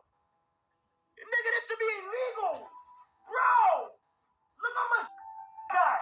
What are these? Vapes. Oh my god. 1,000 puffs. 10,000 puffs. Another unforgettable moment was when this streamer unboxed a package one fan sent him. Look at some of the weird stuff he found right inside it. Speaking of fun, there's an axe in this box, which I believe also has some blood stains. 600 grams, little one-handed felling axe. I have to say, if this is a they have tremendous taste in weaponry. So far, I'll tell you what, I'd say we've hit the jackpot here. Weapon, haunted box. I'd say we're doing well, guys. We're doing well. Oh, wow. The eyeball. But that wasn't the all, because he eyeball, found something so scary that it might be related to an The eyeball. The eyeball. The eyeball, Chad. actual true crime case. I would say that this is a human eyeball, and it actually has a date on it, the 26th of August, 2019. My power of deduction tells me that with this axe, remove this eyeball, guys. Removed this eyeball. Still got the optic nerve intact. Very impressive. That's 100% an eyeball. For the next one, we have this time when this streamer received a mystery box. When he opened it, he found something fishy in it. Put it onto YouTube. It's gonna be blurred, but you'll be able to make out what it is. We have green stuff, 3 balls of it. What is this?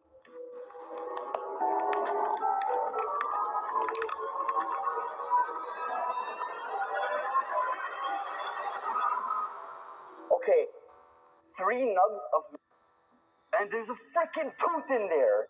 Oh, the thanks. Oh, the. Fam, okay, there's a tooth, and then there's 3 buds, which was inside here. Is there anything else inside here? What? You have a battery? As if that wasn't bad enough, see what he finds when he continues digging in. What is this? Oh my god, we have a book over here. Bunch of stuff coming out of it. What? So there's a caution logo on it, as if a book should be cautious. What? Fam, I can't read spaghetti. If you've been a long-time viewer of the channel, you know that I can't read this type of writing, spaghetti type of writing. That says 100 days. I'm not stupid, but what the hell? All right, what you're looking at is a diary. It took me 10 minutes to read the entire diary. Yo, I'm not going to be able to read that. If anybody knows what this says, just let me know in the comment section. Oh, there's something on the back. Oh my god. It's about a stressed out, depressed little girl whose dad ends up leaving the family. In between a lot of the pages, it has extra smaller papers with drawings. Oddly, most of the pages have a red circle over a letter. It's a sword? Pretty sure it's a sword. Or a knife. The meaning of which I don't get.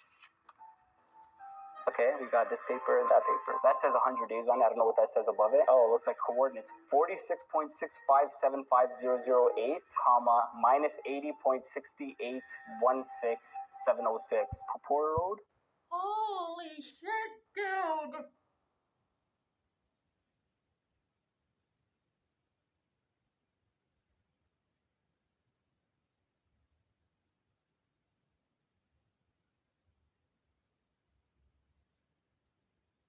That is cursed.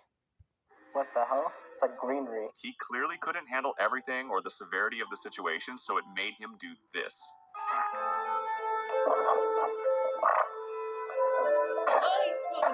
Oh, this is smooth.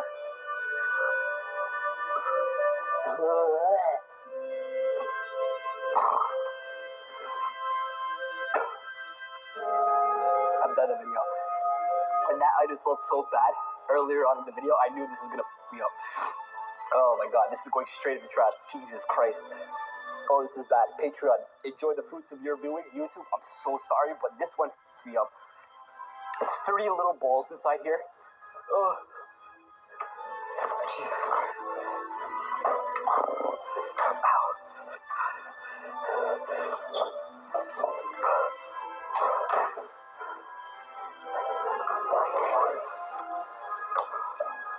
Up next, these streamers received a strange-looking box through their P.O. box, and this was the very first thing they saw when they opened it. It has this. Some type of medication. Anti-nauseant. I don't know if I fully trust that. So that's really strange, yeah. Anti-nauseant. Just some type of medication. They're definitely what they say there. Like on the box. Yeah. You think it's actually what it is? Yeah, the picture matches what's in there. Some sort of. Let the fans be the judge. Hell. Yeah. I don't know what these could be, guys. They're probably anti-nauseants, but market, who the hell knows what these are? They continued opening the box and saw even more gross things. Oh, there's an eyeball. Oh god, that's gross. That's gross. Oh Jesus Christ! Look at this. That's definitely exactly what I think it is. And look, it says eyeball number 30. And remember, he said they took my eyes. 30. So that guy, whoever owned this. Eyeball number 30. How many? Oh, that's weird. That's not seeming good, dude. It's like is that an eyeball, like, actually, or is that just fake? Maybe it's just a glass eye. What they found inside the lunchbox was so disgusting, it made them immediately regret ever opening it. The lunchbox. Nothing too special. Just seems like a regular lunchbox. Oh, okay. Here we go. I'm not doing it. Mike, you do it. Mike, yeah. Together. 2 zippers. Okay. 3. Both mics. 2. 1. Go. Okay, ready? Nope. Yep. Oh man, there's a lot of stuff. What is that? What the hell is that? Oh my god. Oh man, that does not look good. Dude. Nope. Okay. This isn't happening. Yep, it's happening, Nick. Yeah, Nick, we opened it. You. Yeah, you did. You grabbed. Okay, how many? There's like bag. I'm not looking. I'm not opening this bag. No. Yeah, because we don't know what could be in there. It could be something. That could be like some more poison or something. Like, no, hell no. Why is it kept cold? Yeah, I'm gonna open it. Really? No. Yeah. Oh, this is such a bad idea. It's like weird, guys. There's like some kind of substance in there. Ew, you can even see it moving around. Oh, ew. I don't know if you can see anything else in there, though.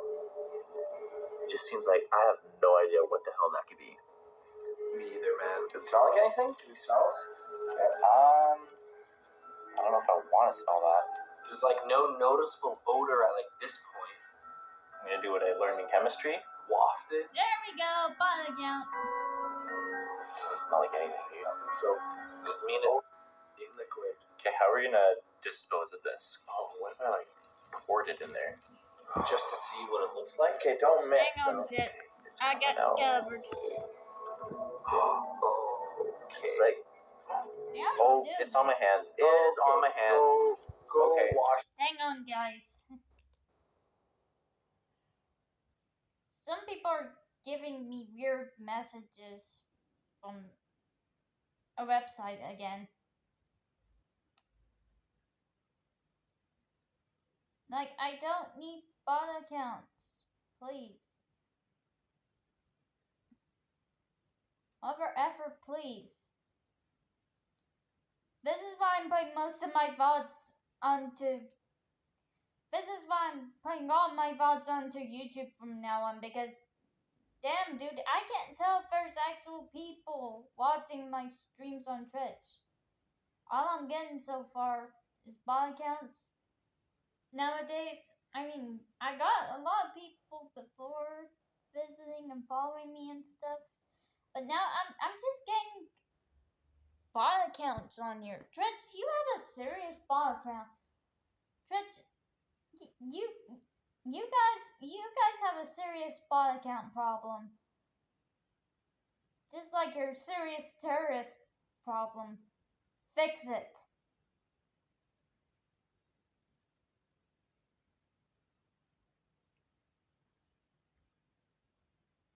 Seriously.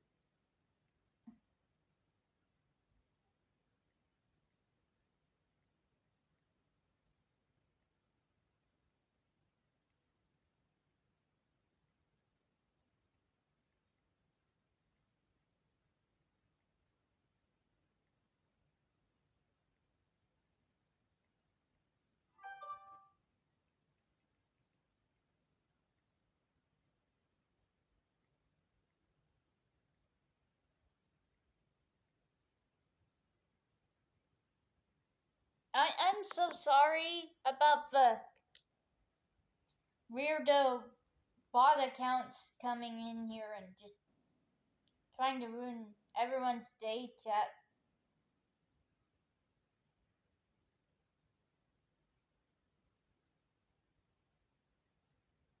Boy, you people who make bot accounts and want to blame people like me, when we're just chilling, watching stuff on stream and being educated, you people are fucking disgusting using bot accounts.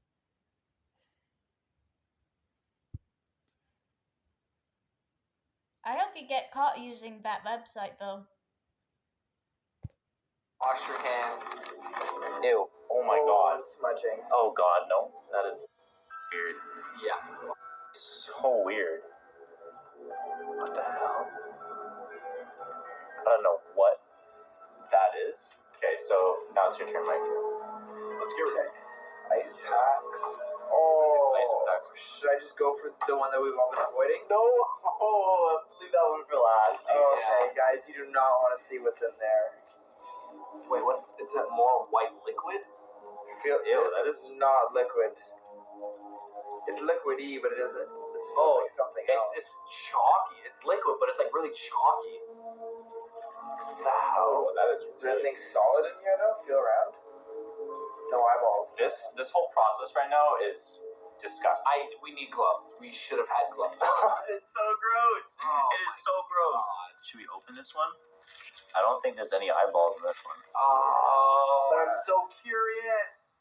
We have no idea what this could be. All right, Mike, you do the honors. Yeah. Oh wait, there's two left. What is this? Holy shit! Holy shit! Oh God! You fucking ew! That's not good. That's literally not good. Oh my God! Dead body part? We're not opening this. Put it back, and we're not opening that. Here, put it back in. Is that Ricky? Show the camera. Is that a I don't even want part? to know what the last one is. Try to compose myself. What the hell is this? Oh no! Ew. That's messed up. This is not an eyeball, but it's really gross. Probably the remains of what was left behind. Of that dude. Oh It was like seeping through the back. And it gets even wilder, because what they found next was nothing short but absolutely disgusting. Oh, okay. My stomach. What is that? What is that? Okay. Ew. Is that the dude's bladder? Oh my God. That might be the dude's bladder, guys. Oh. So. That's a bladder. That's definitely a bladder. Holy shit. There's some kind of I don't even know how to explain. You gotta open that. Mike, you good? No. Put it back in the box. Yeah, put it back in the box. Okay. Following up, YouTuber and streamer Ty Turner received a package a fan had sent him. Look at the crazy stuff he found when he opened it. God, they've screenshotted all the times. Oh my gosh. I have the right to remain salty. I had to remake this last time. The envelope broke. Oh my goodness, I've got a flash. Am I being threatened? This is almost scary. I'm so intrigued by this. Oh shit. I don't think it's supposed to look like. What's going on? I'm so confused.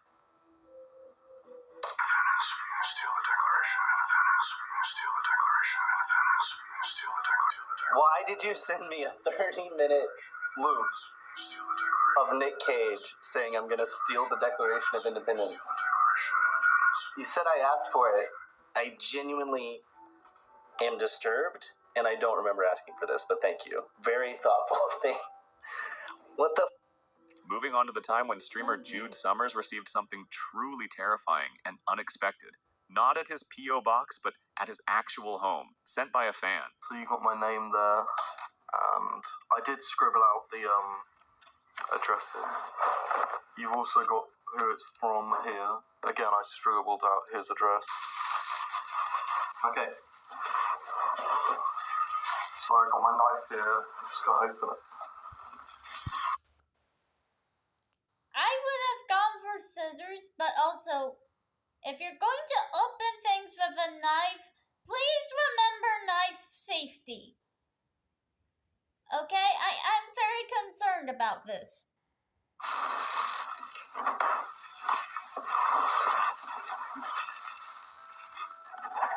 Okay, the first thing I can see that's just sitting on top is wet ones with just a little note attached saying you might need these.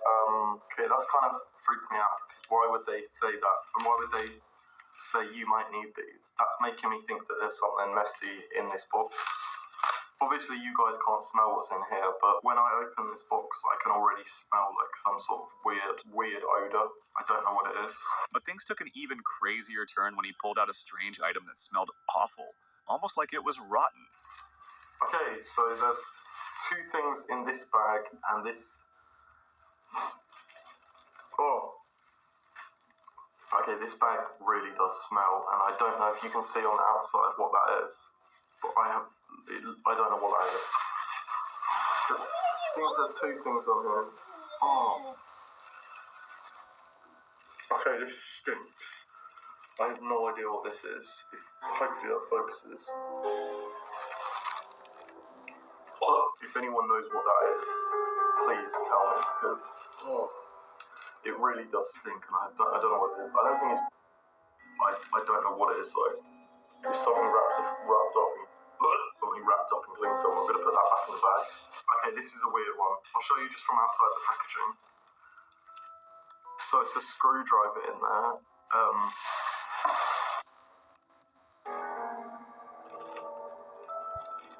Why the fuck would you add in something like that and a screwdriver covered in blood? Jesus motherfucking Christ! Holy shit! You don't need to have a blur on it! What the fuck, dude?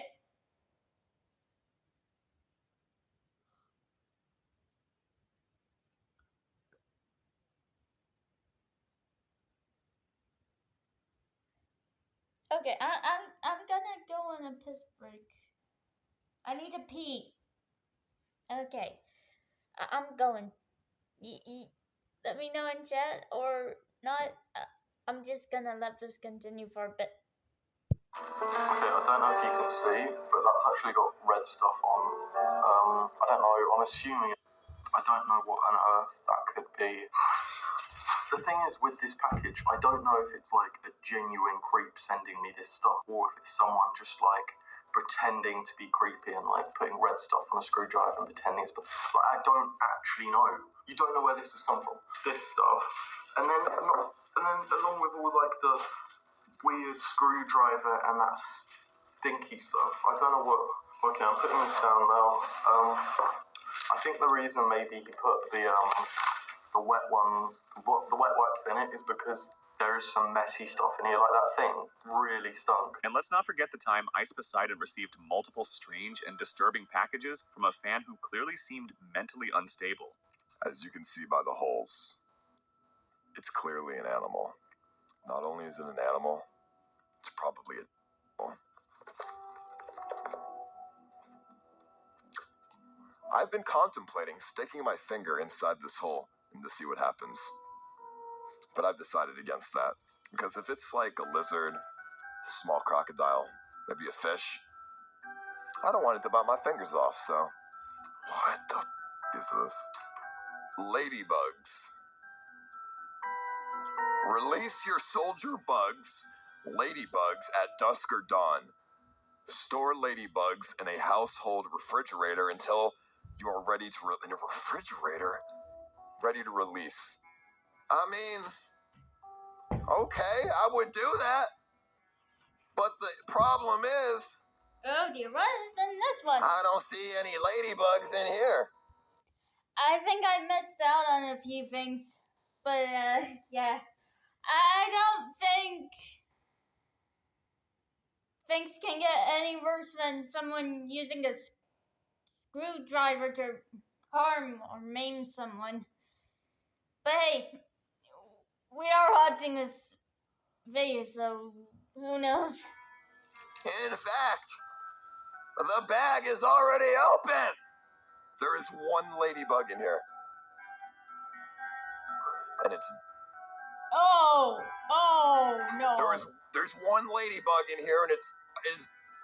But he also revealed that he'd been sent even more outrageous items, some of which were not only illegal, but outright incriminating. You guys are getting way too crazy for me. Because I have something in my refrigerator that I had to open. I was forced to open in my refrigerator. Thanks for the sub. That's ridiculous. I'm not ungrateful. The I'm being sent is borderline insane, dude. It's borderline ridiculous. Animals, food, dry ice, what even a sucking smoke and a grenade. What's wrong with you? Grenade, what's wrong with you? Think I want a grenade in my house? So I need you guys to help me figure this out, because I have no idea what the is. And I was contemplating whether or not I wanted to show it on stream, because the more I like this on stream, the more likely it is you're going to send me more in the future, even though I don't want it. But it's expensive as I looked at the invoice, $150. So I figured I'd show it, but don't do it anymore. Don't send me any more of this.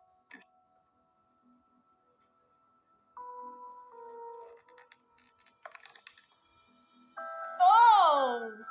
Now, try to help me figure out what the this is. Because honestly, I have no idea. It doesn't smell like anything. And it's frozen. But if you thought that was crazy, wait until you see the time Ice Poseidon got something freaky in his mail. This comes from Customs Declaration, so it's Geisha's green card, but it's from Hong Kong, so maybe not. Underwear. No, it's not. It's a thong made of leather.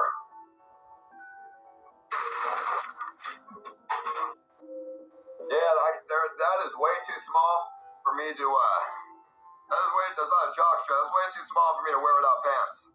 My balls are like coming out of it, dude, so I can't show it, but it ain't no mask, it ain't no... No, it's a thong, dude. Alright, I'm never wearing that. Thank you very much, though. Oh, dear. It says fondle with care.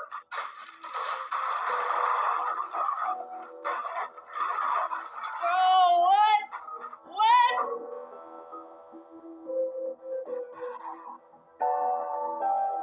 Yeah, that's about accurate, I'd say. However, Aiden Ross and Prime received something even more disgusting, sent by an anonymous sender who clearly didn't want to get caught up in any legal drama. This person is named, it just says shipping warehouse. Uh-oh, this is scary. Prime, what is that, bro? You gotta open it again. Prime, what is this? Hold up. It's sticky, Prime. No, seriously, what is that? Don't lift it. Here, you open it, though. No, It's Prime. your package. I don't know. Oh, something. It's something there, bro. Get it. Something inside. What is that, Prime? You just open it. No, I don't trust it. Let me open it. Bro, what is that, Prime? Bro, I don't know. That is. Might be a bug in there or something. Oh, God. Let's do the bathroom. No, I don't trust that.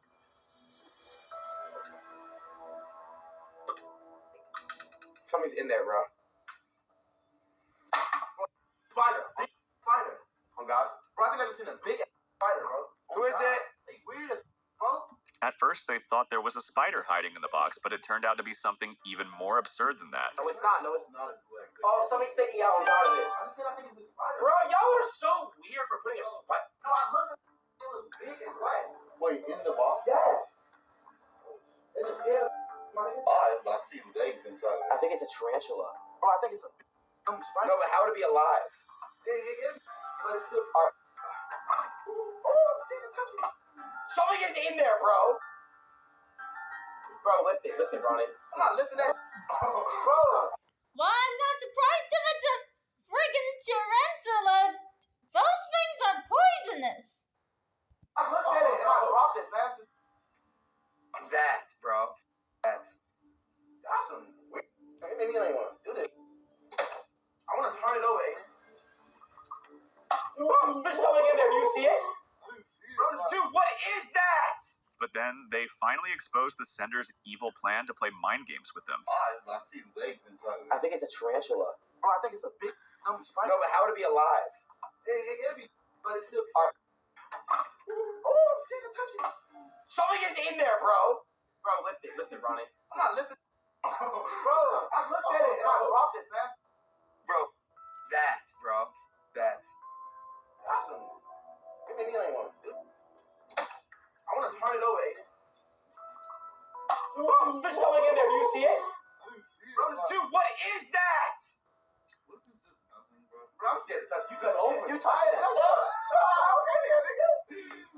Holy shit! Really, bro? You just picked it up. Oh, holy shit! Holy shit! Holy shit! Oh! There's something moving in there! I swear to God! Oh no, it's fake. It's fake? It's a fake spider? Yeah, it's sticking out right there. Take it out then, Brownie. I don't think that's fake, Brownie. That is fake. No, it's not. It's jiggly, bro. Who sent you that? Look what it does. What does it do? That's actually weird. Oh, it pokes you. Oh, Brownie! that's fake. Oh, no, it's fake, but like, Nigga. that's so. That was a good one. Hey, that's a W. No, I'm like. Finally, here's the time Jinxie and Casio did a P.O. box opening together, until they received something unbelievably terrifying from one particular fan. Ooh, it's from Amazon. You already know that's gonna be good. Shake it around. I have no idea what that could be. Like, zero idea. Who's it from, bro? Hey, Case, I watch your streams and videos every day. Your videos make my workday go fast, LOL. Also, when my 4-month-old is crying, we put your videos on and he stops.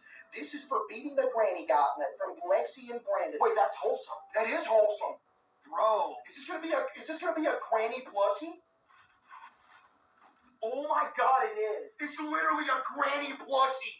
Yo, shout out to Lexi and Brandon. That is gas.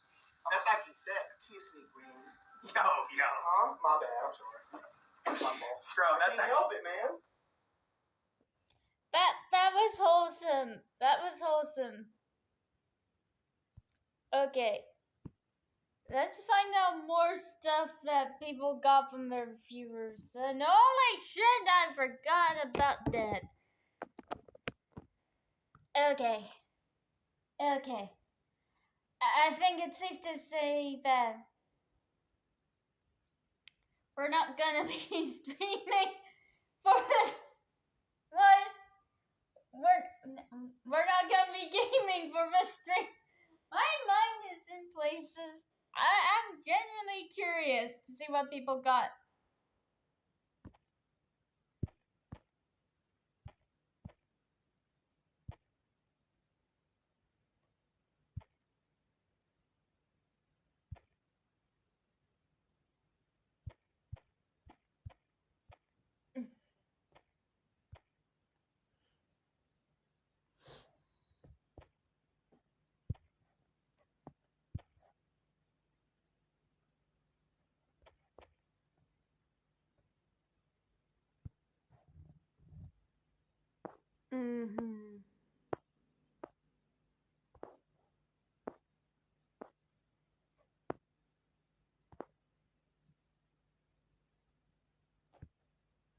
Let's see this video by Tuff. Confirm. Twitch started off as Justin TV. A man strapped the camera to his head and would live stream everything that happened to him 24/7. Eventually, the site grew and welcomed people from all over the world to live stream. The company had a name change, which we now know as Twitch, and in 2014 was bought out by Amazon for $970 million. Today, the site is known as the #1 streaming platform with 9.2 million monthly active streamers and 140 monthly unique website visitors. With so many people on Twitch, many crimes have been caught on camera, from swatting to robberies to scams to so much more. Welcome to Crimes Caught on Twitch. The first thing I want to do is talk about the horrible Twitch staff. Now, it's very known that Twitch has some, let's say, biased staff. Every other month, it seems like a female streamer gets banned and then unbanned within the same week, whereas a male streamer could get banned for the same thing, if not something less harmful, and end up getting permanently banned. This has been proven time and time again, with the most recent case being about Narkissa Wright, a Twitch streamer that literally tweeted out, "I want to kill myself and shoot people at Twitch headquarters, ha ha ha ha ha," who was banned, and then, what do you know, unbanned a few days later. I mean, if you ask me, that should have been a permanent ban, but Same with Hassan Piker, to be honest, because what the fuck, dude? no, we see in this tweet here that they're reducing her ban, and basically, you know, she got unbanned, is what I'm trying to say. Point is, Twitch I see where your bands come. I see where they come from, but it's like to me, it's just like this situation. This shoot people at the Twitch headquarters is crazy, bro. Is crazy. That's worse than what Kai said and what Gideon did. I'm sorry, it is, bro. Narcissa is a trans woman, and there were a lot of arguments that Twitch only did this to seem friendly with the LGBT, blah, blah, blah, blah, but no, it doesn't matter if you're a trans woman or a trans man. Trans women are women, and trans men are men. But I think we can all agree that tweeting out this should be a permanent ban. Now, why? Are the Twitch staff just full of simps? Yeah. And in all honesty, it does seem like Twitch has favorites. Sometimes the reasoning for people getting banned is so stupid, but then if a female does it, again, this is not every single case. It could be a bias with males or females, it doesn't matter. All I'm trying to say is it's inconsistent. The bans are inconsistent. The reasoning of the bans is inconsistent as well. And the type of punishments. You don't know if you're going to end up getting a 24-hour ban or a week's worth ban. But if you're hot and if you live stream yourself in hot tubs and you got some big personalities, then just maybe Twitch will make a whole category dedicated to your genre. Swatting. Alright, so let's get into some actual crimes caught on Twitch. Though swatting is not as popular as it once was, it's still a thing. Swatting is when a malicious person finds a streamer's address, fakes a police call, let's say they make a report that the person in that house is a harm to themselves or others, and the police come in guns blazing to arrest, you know, the person that they got a call about, aka the innocent streamer. Hello?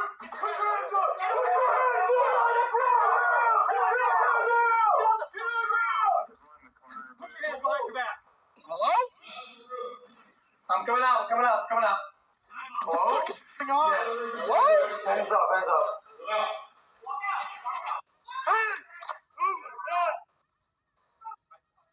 What was that? Swatting doesn't necessarily have to happen only on Twitch streams, right? I mean, if you get into an argument with someone malicious on Discord, there's a chance they can swat you. We talked about that in the Discord video. I'll really quickly sum that up. Make sure to remove all of your personal information from these public websites. What do I mean by public websites? There are websites that are used by professional businesses for background checks. A very popular one is known as White Pages, and there's another one called True People Search. Make sure to go on those websites and look up your mom's name, your dad's name, your name if you're over 18. Make sure to remove yourself from those websites. Obviously, this is how a lot of people get doxxed. Always gotta be one step ahead. Anyway, back to Twitch swatting. Now, why do people do this? I don't know either, because it's funny to them. There are so many compilations of streamers being swatted dating back to 6 years ago to now. Swatting is no joke and can lead to human and animal deaths. Take this 2017 story, for example. Though this didn't happen on a Twitch stream, I'd still like to share what swatting can lead to. In 2017, Casey Viner, age 18, and Shane Gaskill, age 19, had an altercation regarding Call of Duty World War II. That led to Casey threatening Shane that he was going to swat him, and Shane thought it would be a good idea to give Casey his old address and say, you know what, here's my address. Obviously faking that it's his address, but it's the place he used to live at. So he's like, hey, yo, swat me. If you got the balls, then swat me. Casey then gets in contact with a friend named Tyler Barris, age 20, who ends up making the fraudulent 911 call. And the cops ended up showing up at Shane's old address. There's a new family living there. I mean, what did you expect? People live in houses, right? Families live in houses. Yeah, so the police pull up, right? And in case you want to hear what a fake 911 call made by a pussy sounds like, here you go. Okay, tell me exactly what happened. We were arguing and I shot him in the head and he's not breathing anymore. Okay, so what's going on right now? Are you there? Yeah. Okay, do you have any weapons on you? Yeah, I do. What kind of weapons do you have? A handgun. Because I already poured gasoline all over the house. I might just set it on fire. Okay, well, we don't need to do that, okay? In a little bit, I might. Why would you do that? Do you have my address correct? So the police arrive, guns already drawn, and they ask the father of the home to put his hands up. And according to one officer, it seemed like he was going to pull something out. So that officer went ahead and shot and killed him. Yes, in front of his wife and children. His name was Andrew Finch. After news came out that the man had died, the swatter actually started tweeting, and his handle was Swatistic, and was saying that, oh, the officer's actually the one that killed him. Untrained officer. Maybe it could have been an untrained officer, but it was really horrible trying to see him justify the fact that he led to to this man dying. You said this on Twitter. You said, I didn't get anyone killed because I didn't discharge a weapon. And being a SWAT member isn't my profession. So do you take any responsibility for what happened? The argument can be made that the police would have never showed up if I didn't make the call. However, I don't believe that I'm the only. Oh my god, dude. It's fucking crazy that swatting is still a thing, but it's not as prevalent as people platform here getting to go gung-ho on acts of terrorism. Like,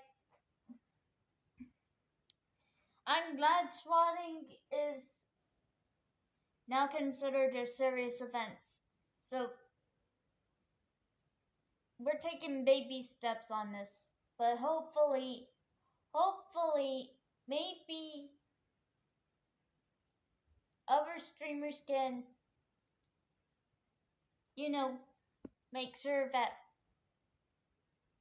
we're standing against acts of terrorism, because, yeah, Twitch is so far very much full of that. Guilty party involved in this whole incident, considering I was contacted and, it almost instructed to SWAT and taunted to SWAT an address. I mean, you made a fraudulent call. What the fuck did you expect, right? Casey was sentenced to 1 year and 3 months in prison and 2 years community service. Shane was sentenced to 2 years probation. And Tyler Barris, aka Swatistic, was sentenced to 20 years in federal prison. A man's life was taken.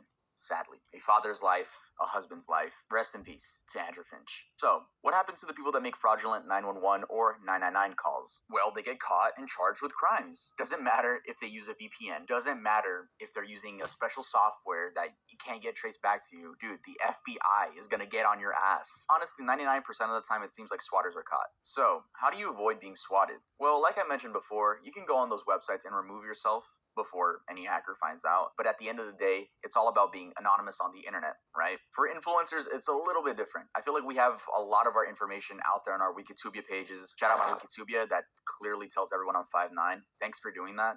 But y'all know Short King Spring is coming up. Short King Spring is coming up. Anyway, it's possible to call your local authorities and advise them with something like, hey, some kids are going to do something malicious with my address. I just want to call in before anything happens, but I just want to let you know it's fake. Doing so won't stop the police from coming to your house. They just know that they don't have to be as aggressive. Some stations actually add your address to a registry that lets them know that there's suspicious activity going on, right? But of course, they have to show up because it's their job. Many streamers have had that awkward conversation of, I got swatted. I'm a Twitch streamer, and they got to explain Twitch. Sometimes the cop knows, sometimes they don't.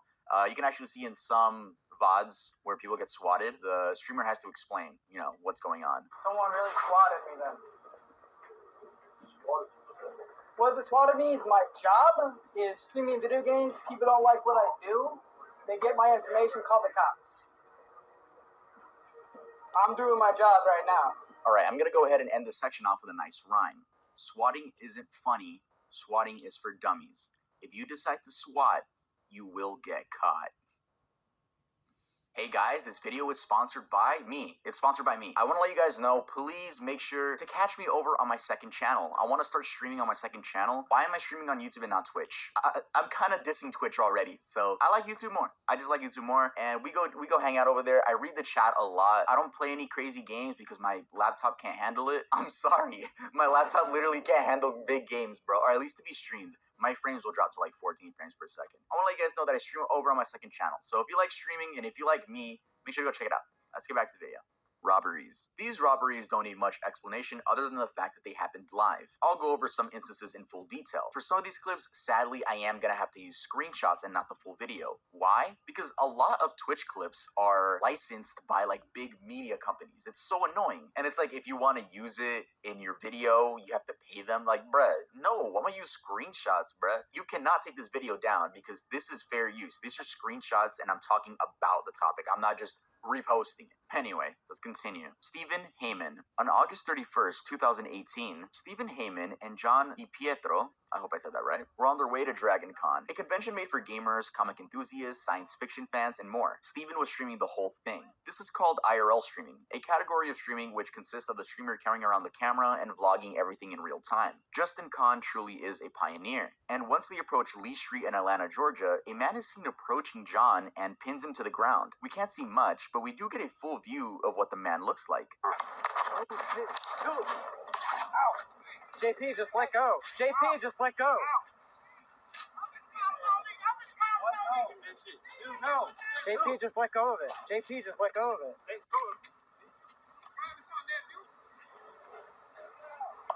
Jesus Christ. You can hear Stephen repeatedly say, JP, just let go. And this is due to what I'm assuming is John now wanting the man to take his camera, which the man did end up stealing. From the reports I've read, it seems like the man was never caught. The YouTube comments were full of, L friend, this dude is such a bad friend, and comments like that. But honestly, that was the best thing to do. You don't know if someone is carrying a knife or a firearm, and your life really isn't worth getting killed over something as simple as a camera or your wallet when you could just, reorder all your credit cards back. That clip was scary though, because JP was holding onto that camera for like a long time. It's like, bruh, if the dude did have a weapon, he probably would have used it. JP, it's time for new friends. Nah, it's time for JP to realize he ain't shit, and ain't neither of them taking that man down.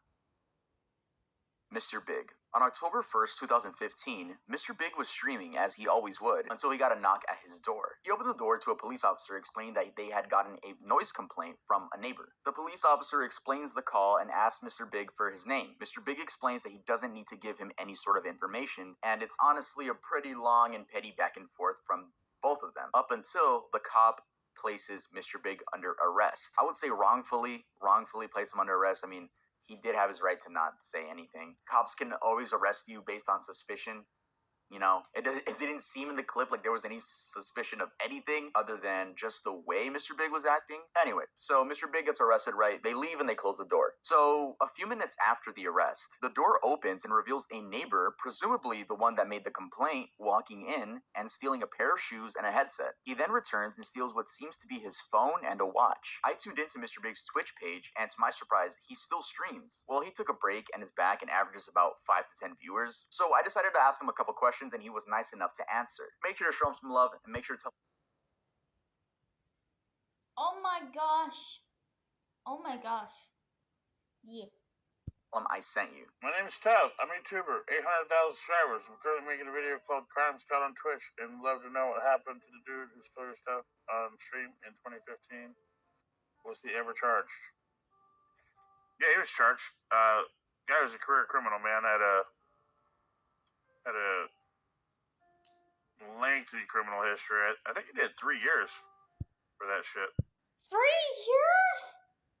Bro, that is crazy. Holy cow. Holy flippin' cow.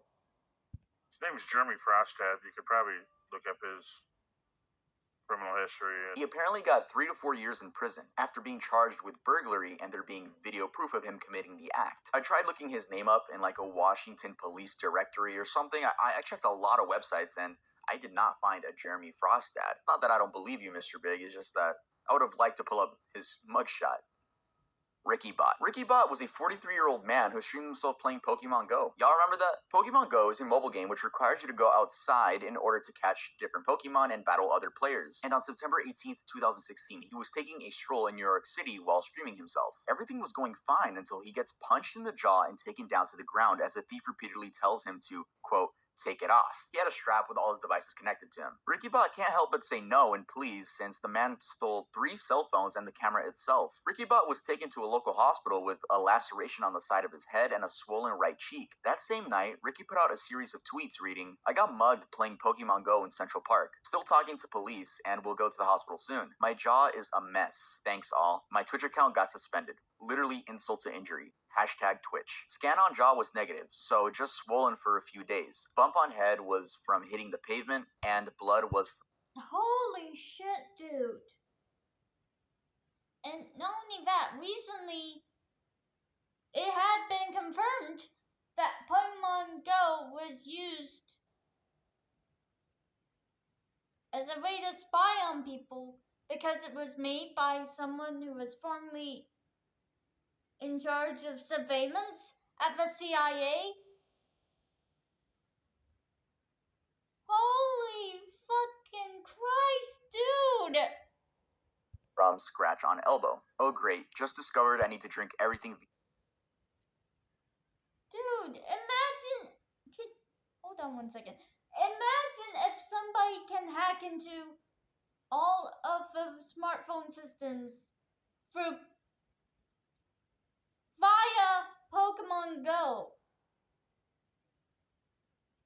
That is insane. Be a straw now. I mean, yeah, the poor man's account got banned. See, this is what I'm talking about with the inconsistency of Twitch bans. We've seen many cases where if someone else does something on the stream, that streamer gets banned. So if I'm streaming, right, I have a malicious friend for some reason in my house, right? He comes in, says a slur, runs out. I'm getting banned, right? I hate it so much. And this poor man got pinned down to the ground and robbed. And Twitch is like, oh, nah, that's violent. Take it down. It's like, there's a lot of stuff. Yeah, no.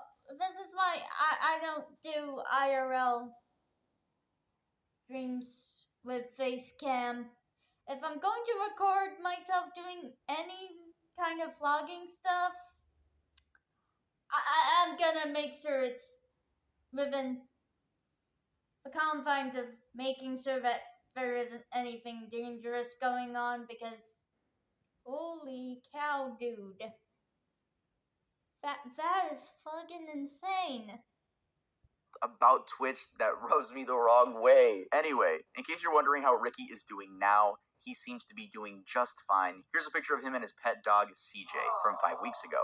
It doesn't seem like he still streams, but he's still active, somewhat active, on Twitter and Instagram. But yeah, glad to see this man smiling.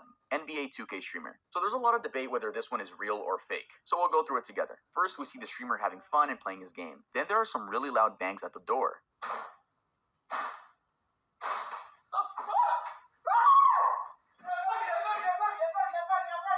The streamer reacts and is then met with a handgun being pointed at his face, and he screams. Alright, don't roast his scream, because I'm pretty sure if any of us were in that position, we would not know what to do. So I know you chuckled after that scream, and I did too, but like, let's not be too hard on that scream. I wasn't chuckling at the scream.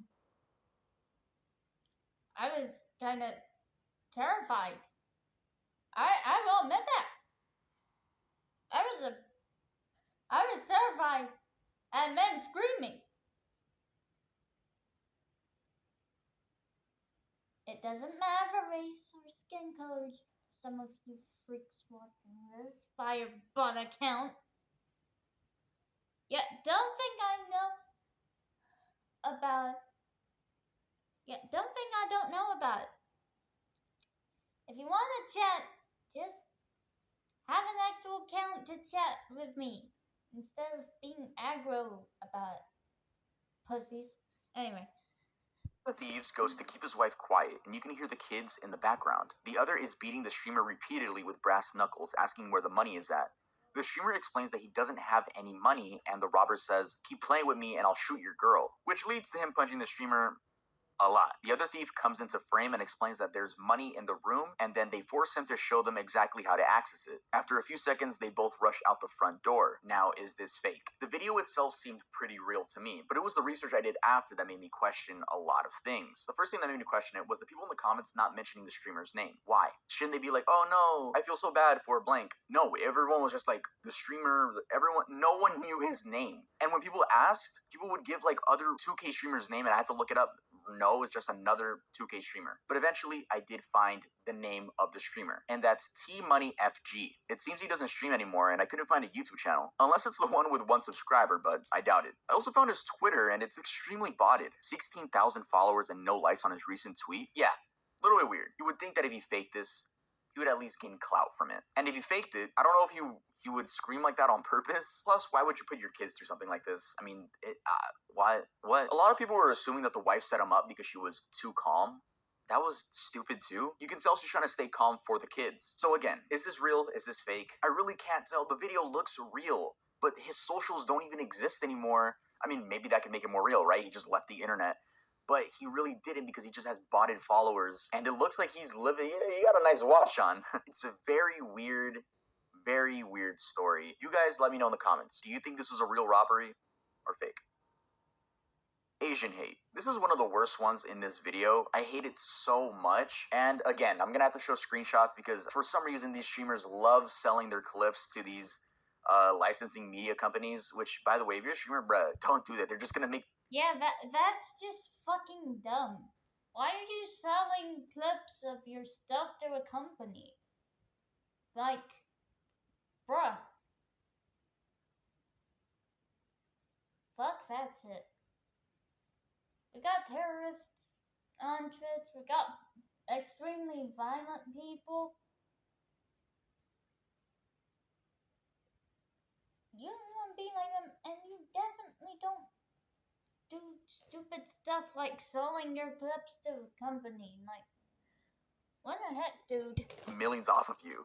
That's it. There's a lot of hate for any race everywhere, right? Especially when the whole COVID thing was happening, and I guess still is. But yeah, the Asian hate got crazy when COVID happened, but surprisingly, these clips are before COVID. What I'm about to show you happened around April of 2019 when TwitchCon in Berlin was happening. So this Asian streamer by the name of Gianni, I really hope I'm pronouncing that right. She's also an IRL streamer, and there's a compilation on YouTube showing that random locals in Berlin are just being so incredibly rude and racist. I mean, I could pull up a screenshot. I'm not gonna show the clip because, again, streamers love selling their clips. That's not the point. It's like this 40-year-old man stretching his eyes and being like, ching chong, ching chong. It's the dumbest shit, and there's so many events of that, to the point where she even started crying at one point. Again, with this category of Asian hate, I want to let it be known that there's hate for all types of races, right? You could be hated on for being Latino, you could be hated on for being African American. It just so happens that this was very prominent for IRL streaming and on Twitch. But yeah, let's move on. You can even be, you know, a victim of racism for being white, like me. Just wanted to point that out there. Because, yeah.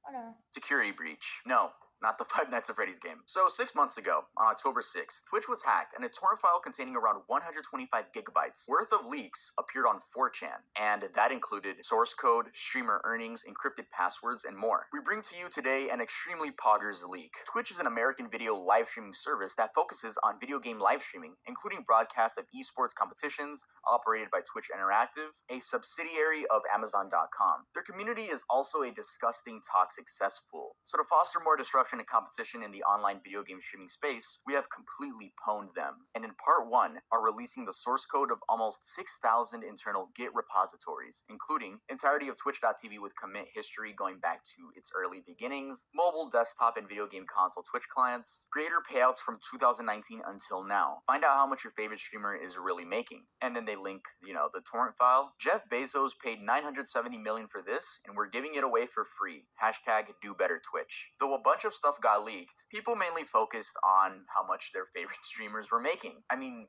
your passwords were at stake, but people were, kind of mad at XQC for being a millionaire, which we all know. We all know he's a millionaire. Many people were mad at streamers, saying they didn't deserve this money or they're barely working for it. Anyone could do what they do. Arguments like that. Honestly, looking at that list of how much streamers make from an outside perspective, if you don't know anything... I'm not making money off my streams. I do this shit for fun. If I wanted to make off with any money from anything, I would make money from my,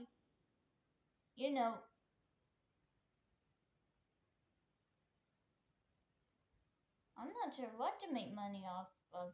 If, to be honest, I want to make merch and sell that for those who want merch, and they can buy my merch. As for my streams, I just do these for fun, for the laughs and giggles and stuff, and just to keep people informed as well. I'm sorry to upset everyone with this nuanced take, but not everyone streams on this platform for money. At least, I don't.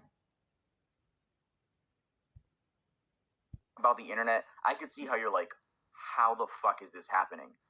But for the most part, I feel like we've been on the internet long enough to understand, yeah, most of our favorite creators are multi-millionaires by now. I mean, especially if they've been on YouTube or Twitch for years. It makes sense. It's really funny because a lot of Twitch streamers have their sub count like on the top of their head. They're letting you know how much money they make. Just takes a little bit of math and a little bit of common sense. Anyway, we're talking about crimes, and this was a huge cybercrime. So was the dude ever caught? No, the dude was never caught. It was an anonymous hacker who posted it on an anonymous board, which was 4chan. They claimed that a part 2 was coming out, but that never happened. Many people just assume it was an ex-Twitch employee or a Twitch employee who knew they were going to be fired, and they were just like, all right, before I go, I'm just going to end this off with a big bang. Scamming. So when it comes to scamming, there were a lot of crypto scams going on. I'm sure you guys remember the whole Save the Kids thing. It seemed like when crypto was, I wouldn't say at its peak, I would say at its peak popularity within the internet culture, there were a lot of influencers really taking advantage of this. This doesn't even count the NFT thing, right? This is crypto. Crypto and NFTs are very similar, but they are different, right? You buy NFTs with crypto, crypto is just crypto. There were a lot of influencers promoting a bunch of scam coins, and once their fans would like buy the coins, they would quickly just take all the money, dip, leave the coin with no value. I mean, even Aiden Ross admitted to doing this. Chat, by the way, that MILF token shit I did a while back, I already told you guys, don't buy that shit. I got paid a bag to do that shit. Like, I don't give a fuck. How many of you guys actually bought it? Like, just straight up, kind of, it was really scummy. It was really scummy. And I like Aiden, but that was just really scummy. But more specifically, I want to talk about the biggest one, which was Ice Poseidon. Now, Ice Poseidon used to be a very popular Twitch streamer. In case you guys haven't heard of him, he's very popular for getting swatted. Yeah, that's what he's known for. He once got swatted on an airplane. So to sum it up quickly, he was promoting this new coin, right? Oh, no, new coin. And he pumped and dumped. That's the term, pump and dump. No, it's not a sexual term, at least not that I know of. He scammed his audience and made $500,000 from them. There's a risk. If people made the sexual term from pump and dump, I would just laugh my head off. That stuff is just fucking hilarious. Rewards everything. He got the money, but no one really likes him anymore. Yeah, I just don't know how you could scam your own fans, the people that really like you. Ice Poseidon's last tweet is regarding the situation, the twitlonger, where he says, you guys are wording this weird. Actually, it wasn't scamming because I let everyone know, you know, it's just a pretty gross response. And he doesn't have replies on. So, yeah, it seems like he fell the fuck off. This segment isn't dedicated to Ice Poseidon, but his is the most known in the Twitch community, and I really hope nothing like this happens ever again. Death. There have been a lot of instances where people do die on stream, whether that be someone in the background of the stream or the streamer themselves. I'm not going to show any clips of this, but there are videos that you could find. Even though death isn't a crime, or at least, well, when you're not killing someone, right? I still wanted to include it in the video just to let you guys know that sometimes it sadly does happen on live streams. Doesn't necessarily have to be Twitch. There are a lot of streams of suicides that go on other streaming services like VK in Russia, and Facebook Live is a very popular one. I would suggest looking that up because those are some hard watches. And rest in peace to everyone who's died on Twitch. Hey guys, thanks for watching the whole thing. If you liked the video, make sure to leave a like. And if you're not subscribed, it would be awesome if you could subscribe. You made it to the end of the video, so I'm sure you like some part of me, right? And if you like me a lot, maybe you could go check out the stream because I'm streaming right now. I'll see you guys next time I upload. Mr. Vegas. Whoa, Mr. Vegas. Dangerous world. Okay, this is a dangerous world of Reddit criminals chat.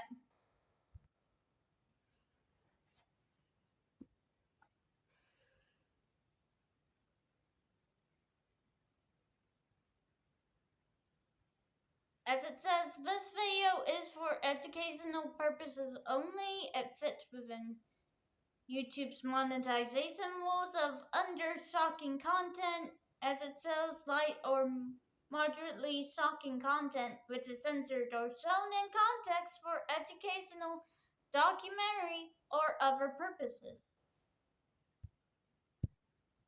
With 70 million daily active users and 510 million users each month, Reddit's community is a place where one can find information on just about any topic. But with so many users, there's bound to be some utterly disgusting ones. From a Redditor confessing to murdering his wife, to another stealing goods on a drug-induced trip in Bangkok, and Wait, what? You took drugs on a trip in Bangkok? What kind? The devil's lettuce? I shouldn't be asking, but I'm genuinely concerned. Not curious, concerned. ending up in prison for a year, to even two brothers murdering their own mother. Join me today as we take a look at the dangerous world of Reddit criminals. Also, I want to make it clear that since this video is titled The Dangerous World of Reddit Criminals, we're not only going to be talking about specifically Reddit criminals, we're going to be talking about crimes that have anything to do with Reddit. Most of these topics, yes, are Reddit criminals, but there were some very unique ones that Reddit was involved in the crime. For example, solving a crime through Reddit, stuff like that will be in this video. Just wanted to give you guys a heads up. Hey guys, welcome back to another video. If you don't know me, my name is Tuv, and I talk about morbid topics usually ranging from 30 minutes to 1 hour, just enough for you to enjoy a scrumptious meal, or maybe even fall asleep to my voice. Yeah guys, I get it. I have a soothing voice that you can fall asleep to, and you guys love telling me you fall asleep to my videos, which I'm completely okay with. It's great for my watch time. If you're not subscribed yet, that's okay. I'll earn your subscription by the end of this video. Unless you're sleeping, then I guess I wouldn't have. Okay, maybe I could earn it by the middle of the video. And speaking of, this video gets very, very dark, so here's a fair warning. With that being said, let's get started. Carl Philip Harold. Many people actively take... I'm just curious about this because, yes, there's a lot of stuff that goes on. And, oh, was that my pen? Anyway, as I was trying to say, there's a lot of stuff that goes on with Reddit, and there's a lot of problems with Reddit because nowadays there's nothing but crimes going on. Like, whether you hate Elon or not, if you're destroying someone else's Cybertruck, that is someone else's property, not a company's. Unless they have a strange wording kind of thing going on, like with video games companies nowadays. If you have a video game, you don't actually own the game, kinda, and that's kinda scummy. It's flippin' disgusting. Many people actively take parts in online communities. They connect with others who share similar interests, and even share knowledge and skills. One such well-known figure in sharing knowledge and skills in Reddit was Carl Philip Harold, born in February of 1981 and known online on Reddit as u/Carl H. This user was also a YouTuber, and a good one for that matter, as he was recognized for his educational content on technology and programming. Harold lived in Huntsville, Alabama, and with a strong background in computer science, he aimed to share his knowledge and help others, leading him to establish his online presence. His motivations seem rooted in a desire to make learning accessible and engaging. Carl uploaded his first video on July 8, 2012, providing tutorials on coding languages and programming tips. Hello everyone, and welcome to Higher Computing for Everyone, Lesson 2.1, Understanding Binary. So the purpose of this lesson is, first of all, I want you to be able to look at a binary number and understand what the value of that number actually is. How do you understand what the binary number actually is? Well, in order to understand that, you need to understand place values. At the height of the channel's popularity, he had over 30,000 subscribers, and his subreddit r/Carl H Programming grew to over 19,000 members. His content was aimed at programming enthusiasts, and his approachable teaching style made him a respected figure in the online tech community. On July 26, 2012, he was awarded Redditor of the Day for his efforts in helping others. However, in November of 2013, things took a disturbing turn when Harold was arrested on charges of child exploitation involving his 9-year-old son. He and his partner, Charles Donovan, were accused of filming the abuse and distributing the videos as part of a CP ring. Authorities discovered that the child had been kept isolated in their basement in Huntsville, Alabama, denied an education, and subjected to horrific treatment. The investigation revealed. Hang on, I was sorting chicken sub.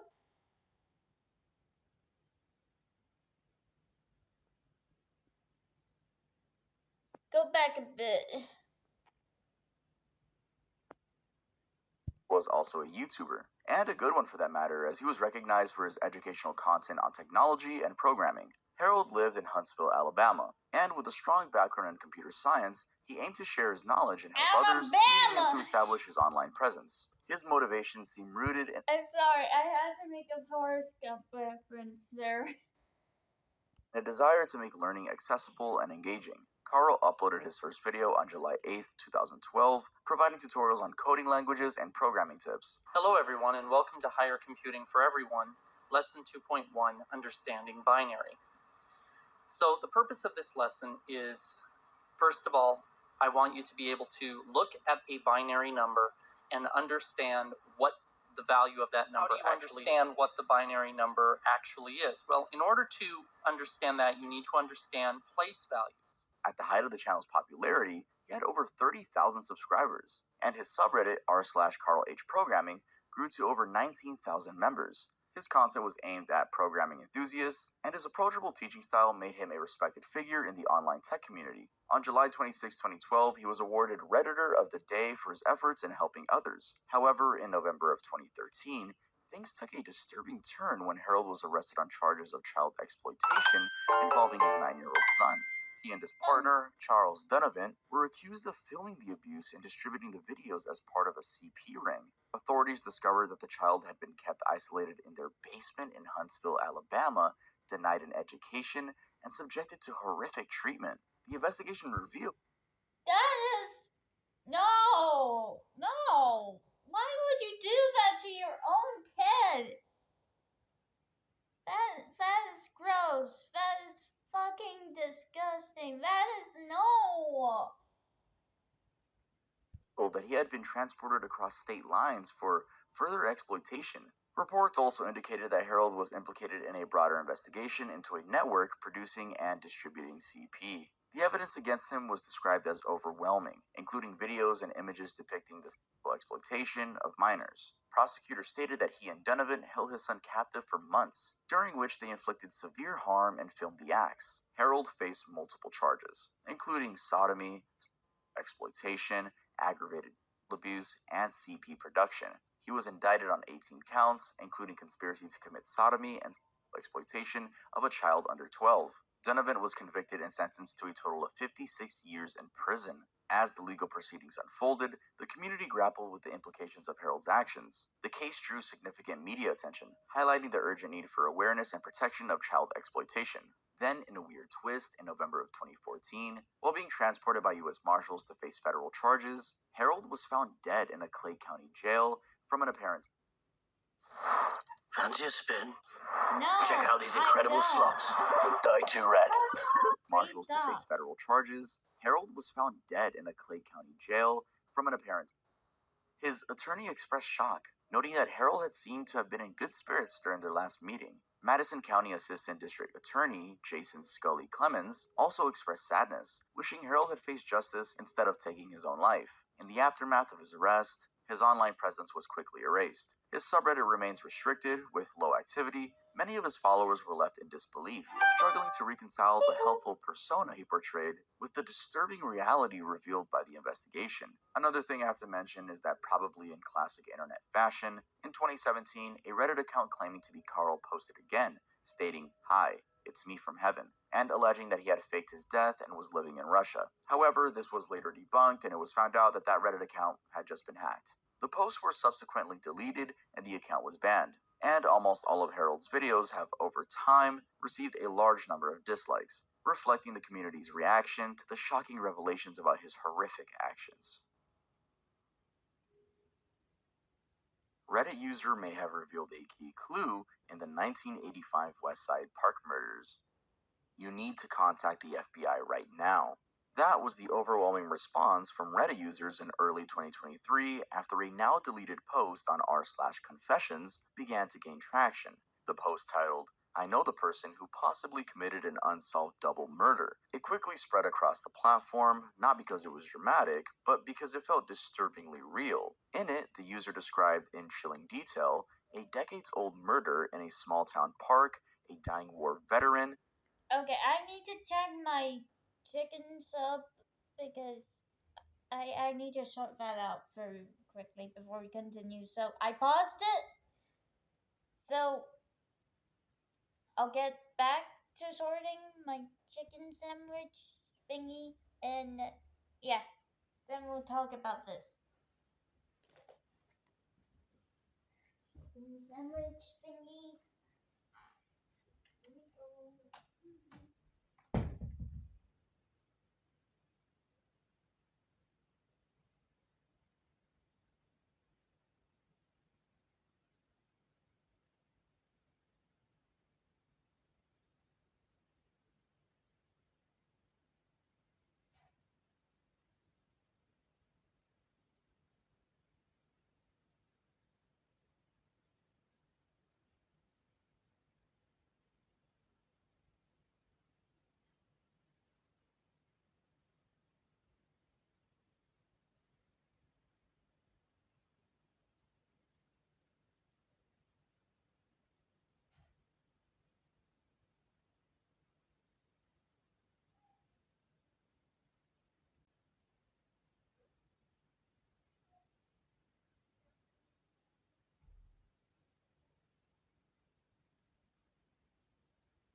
Okay, I'm back.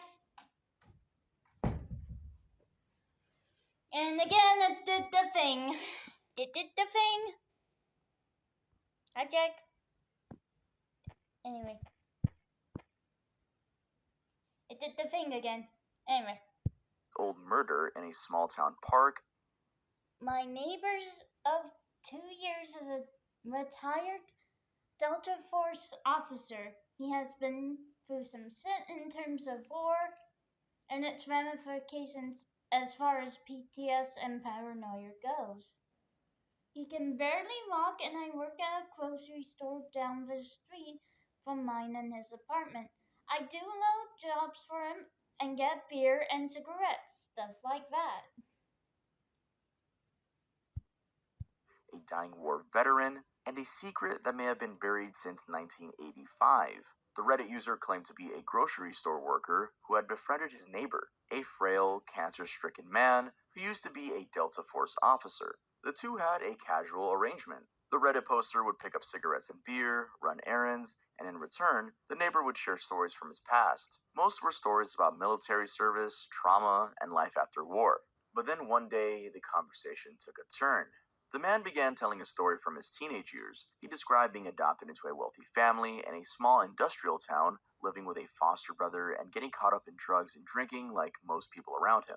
According to the post, the neighbor had been infatuated with a girl in high school, his first real romantic relationship. One night, after spending time with her, he believed she was heading home, but she had lied. Instead, she went to a local park to meet another boy, someone the neighbor reportedly hated. The man then described how he and his friends had gone to that same park and discovered the couple alone in a car. What happened next is what sent Reddit into a tailspin. In his own words, the neighbor said, "I went up to the car, shot her in the head with a .22, then shot him in the chest so he wouldn't die right away. I wanted him to sit there, bleeding, watching her die while I mocked him." The Redditor initially Oh my goodness!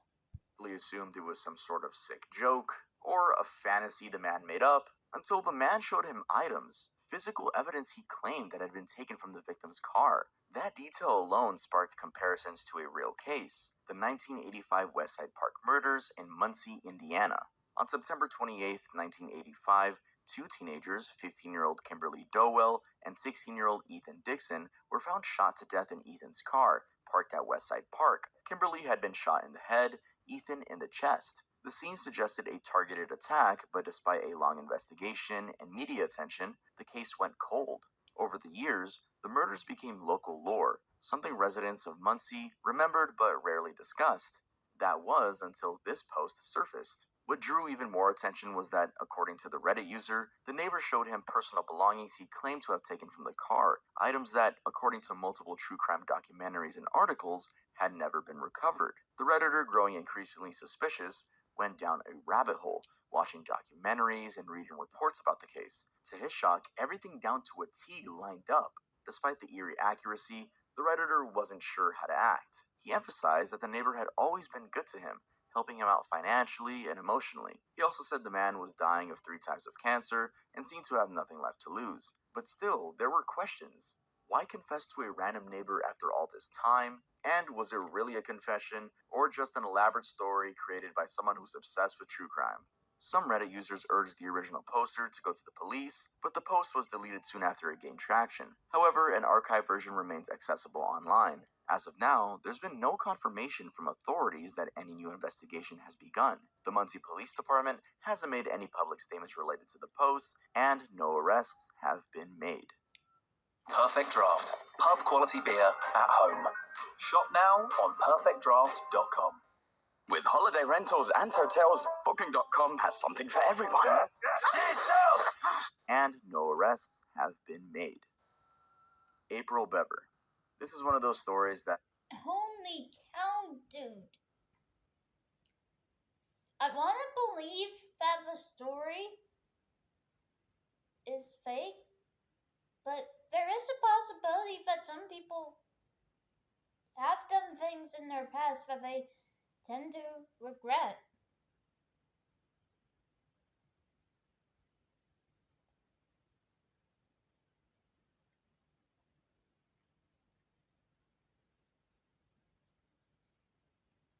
And sometimes those regrets tend to take over, and you want to make sure that you do right by people, even if those said people have hurt you before.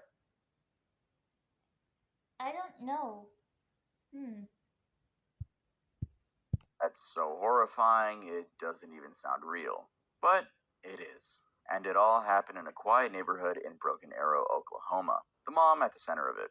April Bever was a 44-year-old woman with 7 kids. She was into homeschooling, parenting forums, and faith-based education. Pretty normal stuff. She was also active on Reddit under the username u/AokiMom, where she posted about science kits, budgeting tips, and getting her kids ready for online school. But on the night of July 22nd, 2015, things took a turn no one would have expected. Police were called to the Bever home after a 13-year-old girl, Crystal Bever, made a frantic 911 call. She told dispatchers that her brothers were stabbing the family. When officers arrived, it was a massacre. 5 people had been murdered inside the house: April, her husband David, and 3 of their children: 12-year-old Daniel, 7-year-old Christopher, and 5-year-old Victoria. And the 2 people responsible were April's sons, 18-year-old Robert Bever and 16-year-old Michael Bever. The brothers used knives to carry out the attack, and investigations later confirmed it was premeditated. No arguments or sudden outbursts, just months of planning. And it gets even darker. Their goal wasn't just to kill their family. That was just supposed to be step 1. Robert later admitted that they were planning a cross-country killing spree and wanted to be more infamous than the Columbine. Police found a flash drive in their room with detailed plans, sketches, timelines, and even a hit list. They'd been ordering weapons online, hoarding supplies, and writing about the murders like it was a mission. The only reason they didn't get away with it was because of Crystal. Despite being stabbed multiple times, she managed to escape and call for help. Inside the house, police found 2-year-old Autumn Bever completely unharmed, hiding in her crib. Here's where it gets especially chilling. In the weeks leading up to her death, April had been posting on Reddit, still active and replying to comments. You can go back and find her posts. She had made posts about keeping her kids engaged during summer break, like asking for suggestions for fun and educational science kits for 12-year-olds, and budgeting apps like homeschool curriculums. Completely normal mom posts. But looking at them now, it's like seeing a ghost. Her Reddit account is still filled with comments from users who returned after the news broke, writing things like, "I just found this account after what happened. I'm so sorry." After the murders, Robert was charged with 5 counts of first-degree murder and 1 count of assault with intent to kill. He pleaded guilty and received life in prison without parole. Michael was convicted and also sentenced to life, with the possibility of parole after 225 years. Crystal was placed into protective custody, as was Autumn, who was unharmed. The Bever family home was demolished in 2017, and a memorial park was established at the site to honor the lives lost. Sunburned tourist. It's common for tourists to feel relaxed and carefree whenever they're visiting other countries. Maybe it's the warm weather, the excitement, or the temporary escape from daily life, but this mindset can sometimes make people feel untouchable. For one Reddit user, that ended up costing him a year of his life behind bars. In 2018, an anonymous Redditor, known on the site as Sunburned Tourist, shared his harrowing ordeal in an AMA titled, "I spent a year in a Bangkok prison. Ask me anything." He was a U.S. traveler in his late 20s, already struggling with a troubled past marked by a failed relationship, years of heavy drug use, especially Valium, and mental health issues. At one point, he had even been in court 24 times in a single year. After his family intervened, he moved to London and briefly found stability working at a woodyard. But in no time, he felt like he needed a break, so he booked a flight to Thailand, a place he thought he knew well. In Koh Samui, Sunburned Tourist Vacation seemed to offer a much-needed escape. He rode a rented motorcycle, volunteered at a monkey sanctuary, and even had a wild LSD trip. Yet he was still struggling with his old habits. Carrying a supply of drugs, including Valium, he quickly slipped back into a state of detachment. As his holiday neared its end, he headed to a Bangkok airport. After a night of heavy drinking and Valium use, his judgment was clouded. On the coast, Bro, that is insane. I had no words. I just wanted to give a moment of silence to the Bever family.